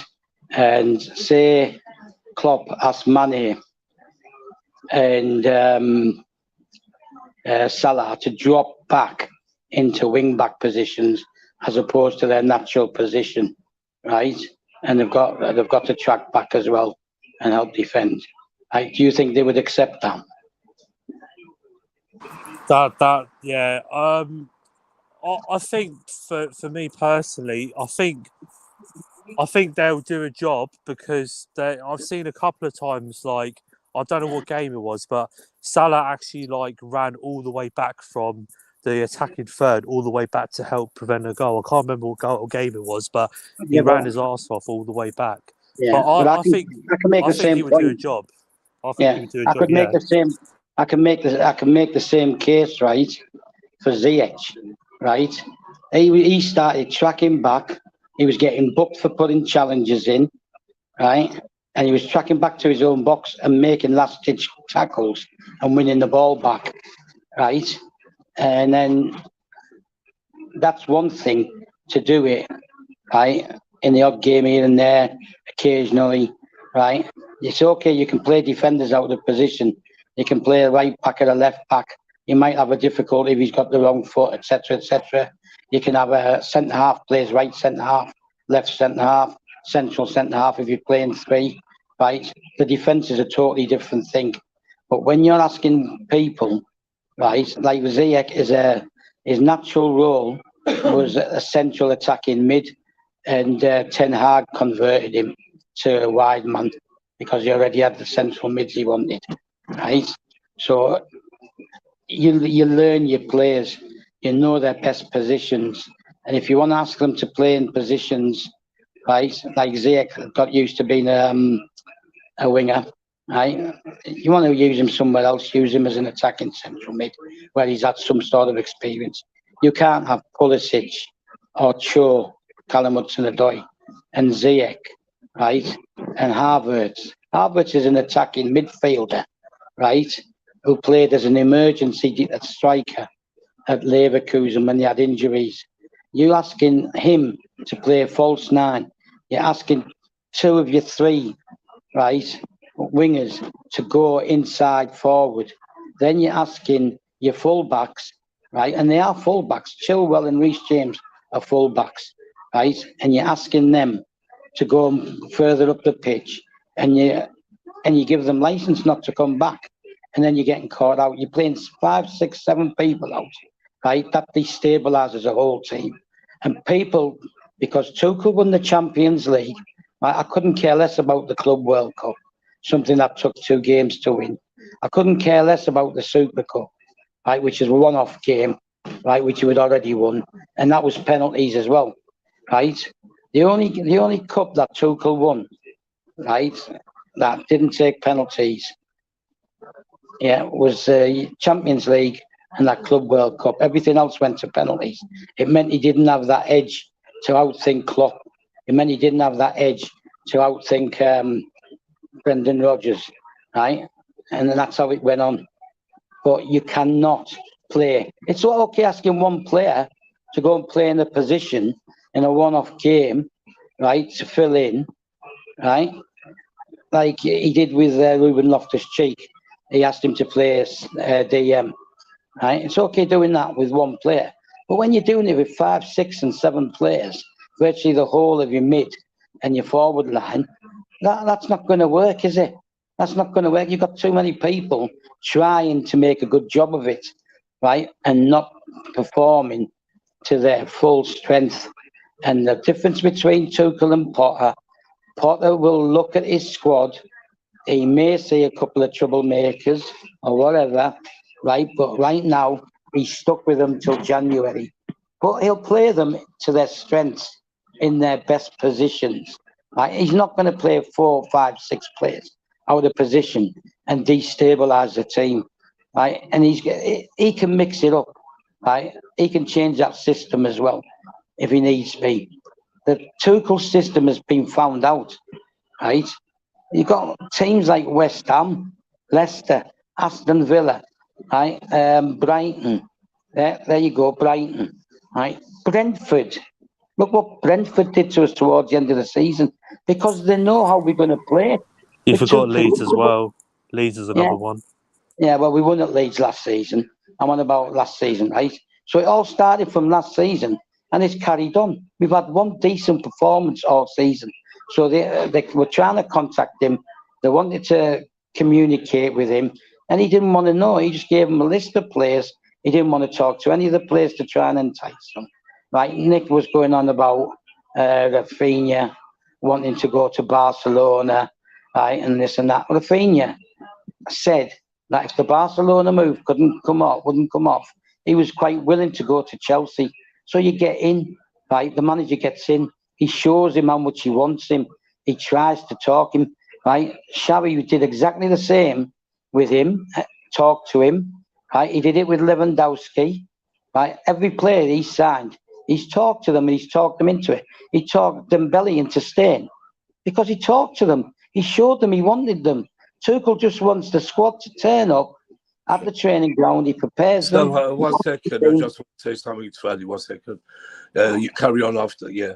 Andy, go on. take over. I'm just going to be 5 minutes. Can you take over? I'll send you a message. Andy, are you Okay, there? Nick. Okay, Nick. Oh, you're there. I'm yeah. here. I'm here. Okay. Yeah. All right, good. Okay, so carry on, Stove. Right. You look at, I said it this morning, Timo Werner said that it was bad enough he wasn't getting enough game time, but he wasn't enjoying the football anymore because of the way we were playing, and also the way he was asked to play and things like that. You look at Timo Werner, right? Gave 100%, right? Missed sitters, but every time he went on that pitch, he gave it 100%, right? But in the pre-season friendly against Arsenal, I think it was, ball went to him and he didn't even bother going for it. He just had enough, right? And Tuchel, it's been reported, has had bust-ups in the changing rooms with a lot of these players. Like, you can't keep playing somebody out of position like Ziyech, right? He's played inside forward, he's played right wing back, he's been shifted to the left, right, like he was the other night in Zagreb, right? Everything but his own position, right? He's even when he's played in the front three, right? They've rotated the false nines. He didn't play with a set false nine, right? So they had to rotate and move around him and Mount and that, right? Mason Mount's an attacking mid. Another thing, when Conor Gallagher played a straight pass, right? Well, it wasn't a straight pass. He went sideways instead of looking for the forward ball, right? And everybody knows it. It's been reported. There's a video out there. Tuchel lost it on the touchline, and he was shouting at Gallagher. Yeah, right. That's a young kid. He's still a young kid. Right, limited experience. You don't shout at them. You coax them. Right. You bring them in and into the changing room. You coax him. You say like, okay, don't worry about it. This and that. Right. And yeah, he continues to pick Jorginho, who is incapable of playing more than one or two forward passes in the whole game, right? And 9 times out of 10, it either goes out or it goes to an opposing player, right? And he lets him off, right? But then he's bollocking, right? So a young lad, it's not on. I just this isn't an issue. This is an issue, right, with him as well, right? And it's been reported that there's been bust-ups in the changing rooms. The other week at Leeds, you mentioned Leeds, Tex, this season, yeah? Right, we were humiliated, right? They ran 11 kilometres more than we did, right? And he was asked after the match in his conference after the game, he was asked, is it a mentality thing with your players? No, it's not a mentality thing. And he actually got angry that he was asked that question, and he said, everybody knows that Leeds run more than you will, right? And 2 weeks later, he's coming out with, oh, it's a mentality, right? The guy didn't want a defensive mid. Day before the window closes, he wants a defensive mid. Didn't want a striker. A week to 10 days before, he wants a striker. He wants Aubameyang, right? So the club are trying to get in touch with him to talk to him, right?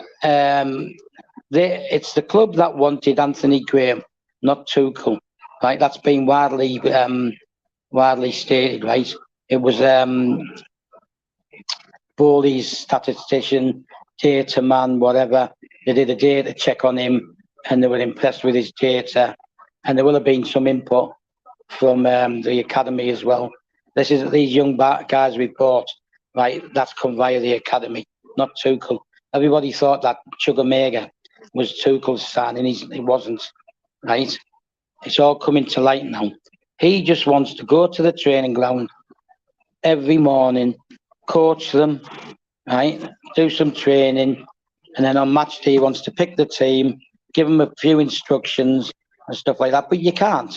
The great coaches, right? They call players into the changing room, into the office individually. They talk to them, they coax them, they put their arm around them, they give them a kick up the arse.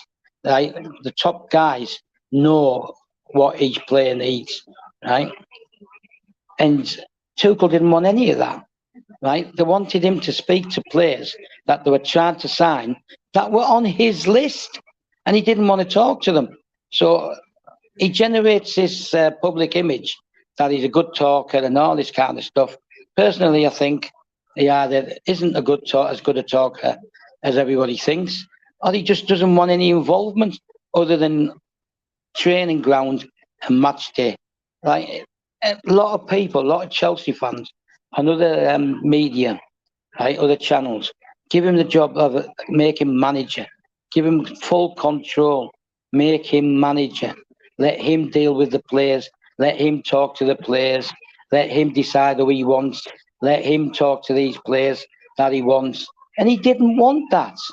And that's what Bowley and his partners want. And that's why they've gone for Potter, right? Because that's the kind of bloke he is. He's not scared to talk to players. He's not scared to nurture them, right? You look at the youngsters that have come through that academy, their academy, right? I mean, they've even been beaten out of academy lately in games, right? And you've got to be, if you've got to be involved. This is a new hierarchy. This isn't Roman, right? There's no Marina there, right? There's no Bruce Buck. It's Bowley, right? Instead of Buck, it's Bowley. Instead of Marina, it's Bowley at the moment, right? And they've told Potter that he can even have an input in choosing the director of football. That's how deep Potter's going in, and that's what they wanted. But Tuchel wasn't interested in any of that, and he's not interested. On his first day, like Nick knows, you all know, he come in, flew to London, couldn't wait to get there, pushed his backside to get there because he knew he had a good squad, right? Went training on that first evening, and in his first press conference, he goes, "I know about the Chelsea Academy. I know how many good young guys there is here. I've always loved like giving young guys a chance, blooding them and nurturing them and all this ever since I was at Mainz." But when you look into it, he hasn't. He hasn't. The only person who's been given a real proper chance was Chalobah, and that was because the Kunde deal fell apart last year, right? I'm pretty sure that Jurgen Klopp has a say in certain things at the club, right? I'm pretty sure that if they want to sign someone, right, he'll talk to that person.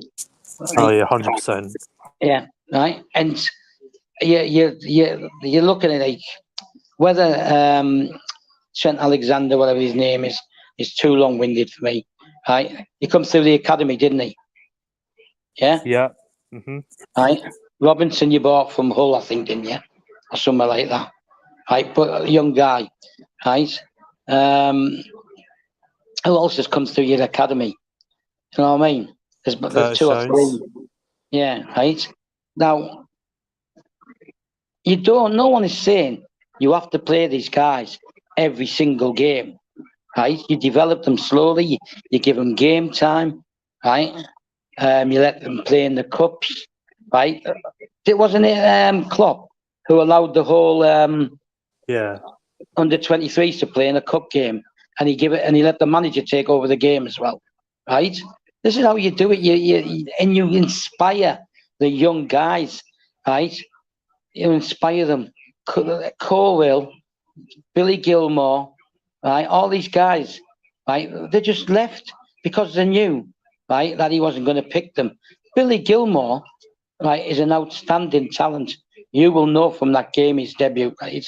He's an outstanding talent, and we gave him away for peanuts because he didn't want him, right? And the statement he made about Gilmore, it was hard for him because he got relegated and he got dropped, and then he suddenly has to be a Chelsea midfielder. Like that's going to stop him being a Chelsea midfielder. Was it his fault that Norwich got relegated, right? No. And no, a lot of managers don't like picking loanees, do they? Head of their own players, right? They usually make weights, aren't they? That they use in certain circumstances. So everyone's seen under Lampard, right, and under Steve Clarke at Scotland what Billy Gilmore can offer. But Tuchel has no no interest in playing young guys. As I said earlier on, he could have played Chukwuemeka. The other night, we needed energy. We needed someone with a determination, someone who was willing to chase people down, right? Someone who was willing to go past people and run with the ball and take people on, right? And he didn't put him on, right? He put Ziyech on, and I'm a big Ziyech fan, right? But Ziyech doesn't want to play for him. It's not he doesn't want to play for Chelsea. He didn't want to play for him because when he was on form, he dumped him for no reason, right? And there's other players like that as well. Pulisic, right? He turns it on for the US, but he turns it on in his position, right? And he's got a lot more pressure on him at the US because he's the man. He's the man who has to carry that team and drag that team through. And yet you've got him playing left wing back, moving to the right, going through the centre, doing this, doing that. Just pick your players in their proper positions. If you have to leave somebody out because you don't think they're on form, whether that's Ziyech, Pulisic, Werner when he was there, Callum Hudson-Odoi, fine. But don't force them to play out of position. There's a whole world of difference between playing as a defender and moving across that defensive line. Right? Players can step into being defensive mid if they're a defender, like Ampadu. Ampadu. Why the hell did we let Ampadu go? Yeah, wait a minute. I just want to ask you. Yeah, but look, these players, as you know, they're professional football players. Why did our 1970 team never moaned about positions or anything like that? They wasn't on great money. They made a living just about paying the mortgages. Why is it? Is that a question? Is that a question? That's a wait a minute. I finished. Let me. I'm asking you. Well, you should know better because you saw Chelsea in those days. I don't understand why you keep saying Tuchel shouldn't have played in that position. It's down. Wait a minute, Tex. They're professional. Okay. When the manager tells you go and play a certain position, you should do your best. I'm not saying he's Mason Mount's right position, but he's been absolutely nowhere. Even if he played at the right position, he'd be the same because he's not on it. I know Tuchel is up for not dropping them, but they're professional and like I said before, they get millions every year. They should be play for that badge in the club, not just for money. Okay, that's what I want to say. Can I just quickly jump in? Go on, Dex. Oh, yeah. Go on. Just let me answer. He asked me a question. Let me answer the question. Yeah, go on. Right. You're going back to 1970, right? There was no football on the TV, right? Nobody knew what the players were like. They were all out on the piss. Wait. Drunk. You asked me a question. Let me answer it. I'm finished. We had match of the day from 1967. I remember watching match of the day. Yeah. So on match of the day, were they interviewing players and stuff like that, right? Listen. Not like now. The game today is totally different from the 70s, right? Tell me. All right, I'll ask you a question then, Rashala. Our old players were professional. They never did anything like what Ziyech did the other day, giving the ball to the opposing team. Well, all right, even if you're leaving, you don't do that. Ziyech, another one.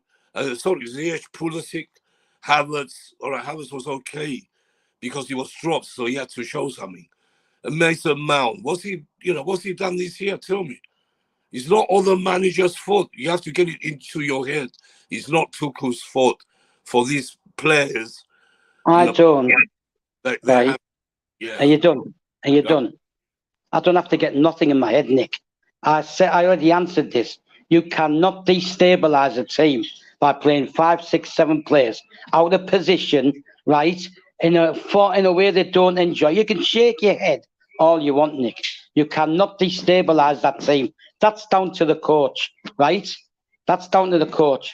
When Chilwell and Reece James were injured, right? He tried to keep the system and force players to play at wing back. Why? Right? Why? Because he was working. That's why. No, it wasn't. I wasn't working. At the beginning, bench you on No, Richard. hang on a minute. Hang on a minute. No, Did you hear what I said? Did you hear what I said? No, Where was you don't like listening, do you? Nick, no, you don't like listening. scoring goals. You know, it's not down to the manager only. It's You down don't like to him. listening, do you? No, Nick, you're not listening. You're because not listening. I said when they were injured. I said when they were injured. Don't keep telling me it was working. I said when they were both injured, he tried to force players into those positions so he could maintain his system. Players who were only used to attacking and never going to track back or defend. The system was working, Nick, when he had those two wing backs, right? You keep asking me a question and you keep jumping in to defend him, right? The system worked. I said when they were injured, he still tried to persist with the same system. When he did switch to a back four, right, you saw the proper Ziyech, right? You saw Havertz better because he was getting the service better. Even Lukaku played better because he was getting better service. You're not listening, Nick. When they were injured, he still tried to persist with that system when he didn't have the wing backs to do it. He even tried to play Saul as a wing back. Wait a minute, let's sort of calm down. Yeah, all right, look, we've talked about Tuchel a lot. This ain't a Tuchel stream, really. We're supposed to be talking about Graham Potter. We won't go to the West and the Somebody Fulham talked about Potter. Forget Nick, Tuchel stuff. I want to bring Nick, Certified because he's been wanting to come in now. talk about Certified Potter, come in. and you keep bringing Tuchel into it, right? So I've got to respond to you. No, you're the one who brings Tuchel. All right, forget it. We went Certified out. come in.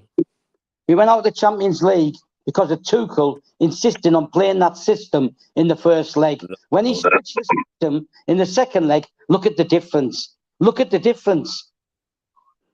Yeah. Stop resisting and defending it. All right, let's move on to Mendy might have ball. All right, Right. all right, okay. Certified, go ahead. I know you've been waiting a long time. You're there, Certified. Certified is. I was away he's doing there. something. I was away doing Are you something. there? What were you guys debating about? We're supposed to talk about Graham Taylor. We started talking about Graham Potter. What do you expect from Graham Potter? Are we going to give him the time? Because a lot of young fans, I'm not saying you're okay. So different. A lot of somebody fans, expecting better. already asking for him to win the league this year. Otherwise, they won't be happy. So, I want to hear your take. In my opinion, I'm gonna give him time. Yeah, Because because we know this guy can play great football, and he's been in the Prem compared to Tuchel. The thing is, let's not talk about Tuchel. Okay, I know Graham Potter plays good football. We know we can do well against the big teams. Look, given our team, we tend to play better against the big teams than the teams we should be winning. Do you get what I'm saying? That could help us a lot in the big games. Do you get what I'm saying? Looking at his football, suited for big teams, and knowing that our players are good for the big games. You know what I'm saying? But for me, I think the test is. I'm not saying we'll get him out. I'm just saying I want to give him time. I want to give him at least 2-3 seasons. Do you get what I'm saying? I want to be patient because Dex, I'm not those ones that say, "Oh, this manager out, this manager out." You know what I'm saying? So, yeah. So, as I was saying, So as I was saying, I want to see how he does against Salzburg, and I want to see Liverpool. I think Liverpool will be a great test, very big test for him. I think if we can beat Liverpool, that will be his first league game. Chelsea Liverpool. Yeah. And I think if we beat Liverpool and if we manage to play good football against Salzburg that I can be happy with, then I think some confidence with me for once is going to be going on a Chelsea win. Because looking at Liverpool, they ain't looking good. Do you get what I'm saying? So, and against teams as well especially Chelsea, are good against big games. I could see Chelsea if if if we do well against Arsenal, I could see Chelsea getting a result against Liverpool. In my opinion, the fans will be right behind him. Do you get what I'm saying? So that's my Yeah. take. And also, I wanna I know it's a football channel, so as well as, but Dexter, I wanna ask you, how confident are you for that Chelsea game? I mean, uh, regardless, with what will happen, I'm still confident going into that game. Obviously, like we're going through a bit of a sticky patch at the moment. We've not had a great start, but you know, sometimes teams have not great starts this season and they end up picking themselves up and, you know, ended up finishing on a high at the end of the season. So I'm still quite confident, but obviously I'm not taking Chelsea lightly though. It will be a hard test. So In yeah. in my opinion, I think if Liverpool lose their next game in the Champions League, I have a feeling you guys will put a bit of a fight, more of a fight against us. You might, because then if you were to win that game, you'll be a little bit more relaxed. I'm not sure I have that logic, but when we play big teams, for example, it happens a lot when we play City or like Arsenal or something. Arsenal the most, but when Arsenal are going through that rough patch, or when they're going in a good run and they're beating the team, it makes me more confident playing them more than when they've lost a team before playing us. Do you get what I'm saying? Because then they put up that fight when they lose. Do you know what I'm saying? And then we end up losing. We've seen that a lot with Arsenal. Do you get what I'm saying? Like even with Liverpool, they had a time last season when they were a bit iffy, when they lost to Leicester, and they did show a fight up against us. We were 2-0 down. Do you get what I'm saying? But I think if Liverpool were to like win their Champions League game, I have a feeling they'll ease off a bit of Chelsea, and we have the upper hand, in my opinion. So we'll see. Yeah, sort of a good I don't know if points. anyone has that logic that I have, but that's what I think. Yeah, yeah, yeah. Have you finished your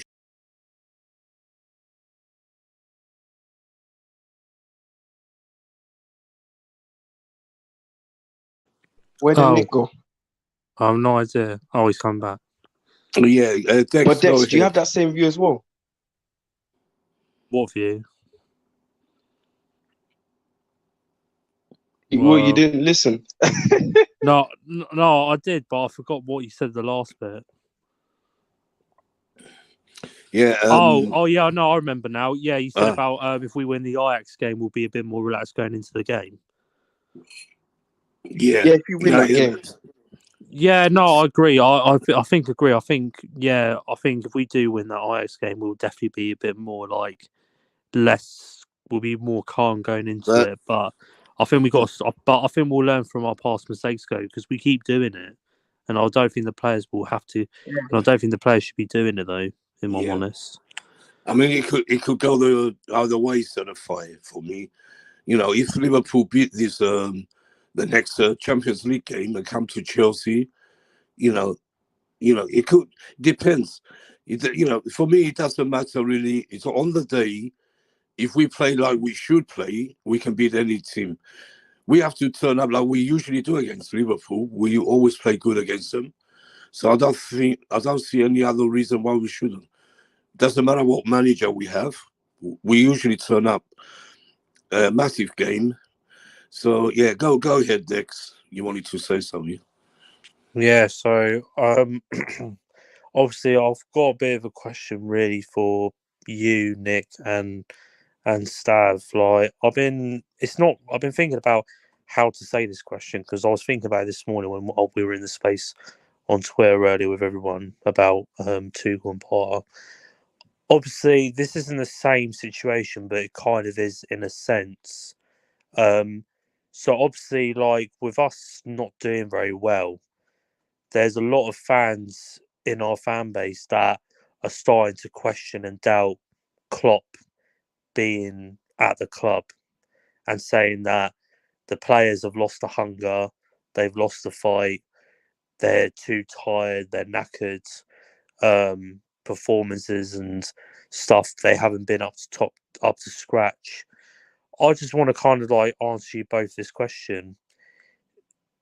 If you were a Liverpool fan, but obviously you're not. If you're a Liverpool fan, would you want Klopp to be sacked? Like you wanted to, like, well, not obviously not you, Nick, but like Tuchel went out of Chelsea. Do you know what I mean? Because it's kind of the same thing in a sense. Obviously, I'm like you, Nick. I don't want Klopp to go. I love Klopp. Yeah, I love him like no Liverpool manager we've ever had in our yeah, you history. had that. That's your best man. For me, I'll say quick and let stuff come in. I'll say quick. Of course, I wouldn't want Klopp to be sacked because he's done incredible. You know, you can't get the last great manager from Klopp for me. If Bob Paisley and Bill Shankly, for me, Bob Paisley must have been the last great manager. Kenny Dalglish was great, but he wasn't a real manager. He was a great ex-player. For me, Klopp's done wonders. If I was you, I would.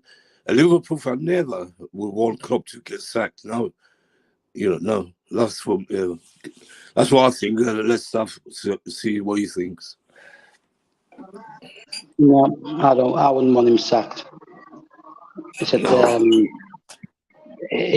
just think that you're suffering a bit from losing money, and you've got some injuries in midfield. So, if Liverpool fans can't see that, that's their problem. And if they're going to start saying, "Oh, but we let Mane go," don't think he did. I think Mane just wanted to change. He just wanted to go. Yeah. He managed, whoever it was, right, managed to talk Salah into stay. He was actually close to agreeing a deal with Chelsea. Right, it's been reported, but somebody talked him into staying at Liverpool. So I'm going to make the assumption that that's Klopp, who had a word with him, and then somebody offered him better money. But the money didn't go up, did it? He just accepted the offer, didn't he? So I think Klopp probably talked him into staying. So why would you want Klopp to get sacked? But to be fair, Stav, like, obviously it's kind of the same with Tuchel though. Like with Klopp, some fans are saying the players are not playing for him because they're not hungry, or they're not pressing, or they're not winning tackles. It's sort of the same with Tuchel. The players under Tuchel, they weren't really playing for him. Do you know think what I mean? that? It's kind of identical. Do you think that they're not playing for him? No, of course not. I don't think the players have stopped playing for Klopp, but there's definitely, I don't know what it is. I don't know if it's a mentality thing or it's lethargicism. I don't know what it is, but something happening on the pitch that they're just not clicking. I can't put my finger on it. Dex, let me just say this because we have to end it soon. Yeah, for me, the Liverpool fans who want Klopp out, they haven't got a clue about football. Every team goes through a bad patch, like we were under Tuchel. It doesn't mean you have to sack the manager. If wanting the manager out, our fans are much worse than yours because they were. They were getting on Twitter. Certain people, I thought I get angry mentioning that guy's name. You know who I mean? Making agendas. Tuchel out. That's wrong. You wanted Tuchel to stay, even though the players weren't playing well for him. You wanted Tuchel to stay. No, he should have be given at least to January to see what he can do to turn it around.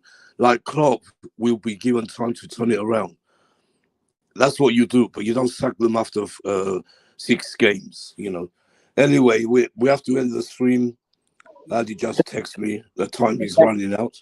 Dex, I got a question for you. Right? Yeah. A quick question because we have to end this stuff. Do you feel, right, that the players, no, Klopp, sorry, I had to think about him. Do you think that Klopp deals with the board when he's asked to talk to the board, when he's given suggestions and all that kind of stuff, right? Because Tuchel, it's come out that he didn't want any involvement with the running of the club outside of the match days and training, and he refused to take calls from Bowley, right? He was ignoring calls from Bowley, and that's another reason why it blew up. And it's been nearly 4 weeks since I started thinking of doing it. Right? I don't see Klopp being like that. Right? I think Klopp is fully invested in the club, not just what's on the pitch. I think he's invested in the club, and that's the difference. And I believe he'll turn it round, and I believe he'll still be the closest to Man City, right? So that's my feeling, right? Yeah. And there's a difference. I like Klopp, right? I hate everything about Liverpool, right? But that's down to the European clashes we've had in the past and that, right? But I like Klopp, right? And I see him. You can see he's invested in everything to do with the club, right? And he will not ignore the owners, right? That's blatantly obvious to me. Tuchel does, right? That's the difference. Yeah, So, sorry to come in, but we have to end I'm the finished. show. I'm finished. Yeah, quick. I said quick because our time is up. That's why.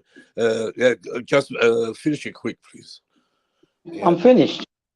Okay. I'm finished. I've just explained the difference and why we have to I end would it have more here. problems. Yeah. I'd have more problem with Klopp getting sacked, right? I'd have more problem with Klopp getting, because I think he's the real deal. Yeah. He's the real deal. Yeah. And, Okay. So I have to end it, please. Yeah, Chaps, we'll be back. Catch you all later. Yeah, hold on. Yeah, we have to end it because time's up. We'll be back as soon as possible. There's no football this week, as we know. Probably for the next 7 days, there won't be any football because of the Queen. The European game will go European. No English club will be playing European football either. There will be other teams here, but that's what's, we will do a show. It doesn't mean, when there's no football, we won't come on. We will come on. Every couple of days we do. So yeah, that, folks, for tonight. We still had a show. We were our 2 hours, without the Fulham preview, but we talked about a lot. I know sometimes we argue, but this is what it's about. It's a debate. Self, like, and me, we're very good friends, close Chelsea friends, but we don't. Sometimes we don't agree with something, and that's how it should be, because otherwise there won't be no point if we all agree with each other. That's, I just want to say that stuff. So Adi, any last words before we end it? I'll let you end it, Adi. Yeah. I just want to say good night to every Chelsea fans and the panelists. Thank you so much for being on the show. Staff, certified, Dex, and Tasker G. Everyone commenting, watching the live stream. Thank you for wherever you are. Thank you. We love you. Follow us and like us. Tell a friend to follow a friend, and tell a friend to Yes, follow us. and now we're more easier to find. We changed the name because people couldn't find us. We're the Blues Stand, and we stand by Chelsea FC. That's what we are. So so thanks for everyone who come on, certified staff, of course, and Dex, Tasagi, and the chaps who didn't come on, Bobby and Max. But they're regular panelists as well, and hopefully they'll be here with us next time. Okay, chaps, let's put the and thanks for everyone who watched the show, and please subscribe and like the channel. It'd be really appreciated, and it doesn't cost nothing. Thanks. Good night.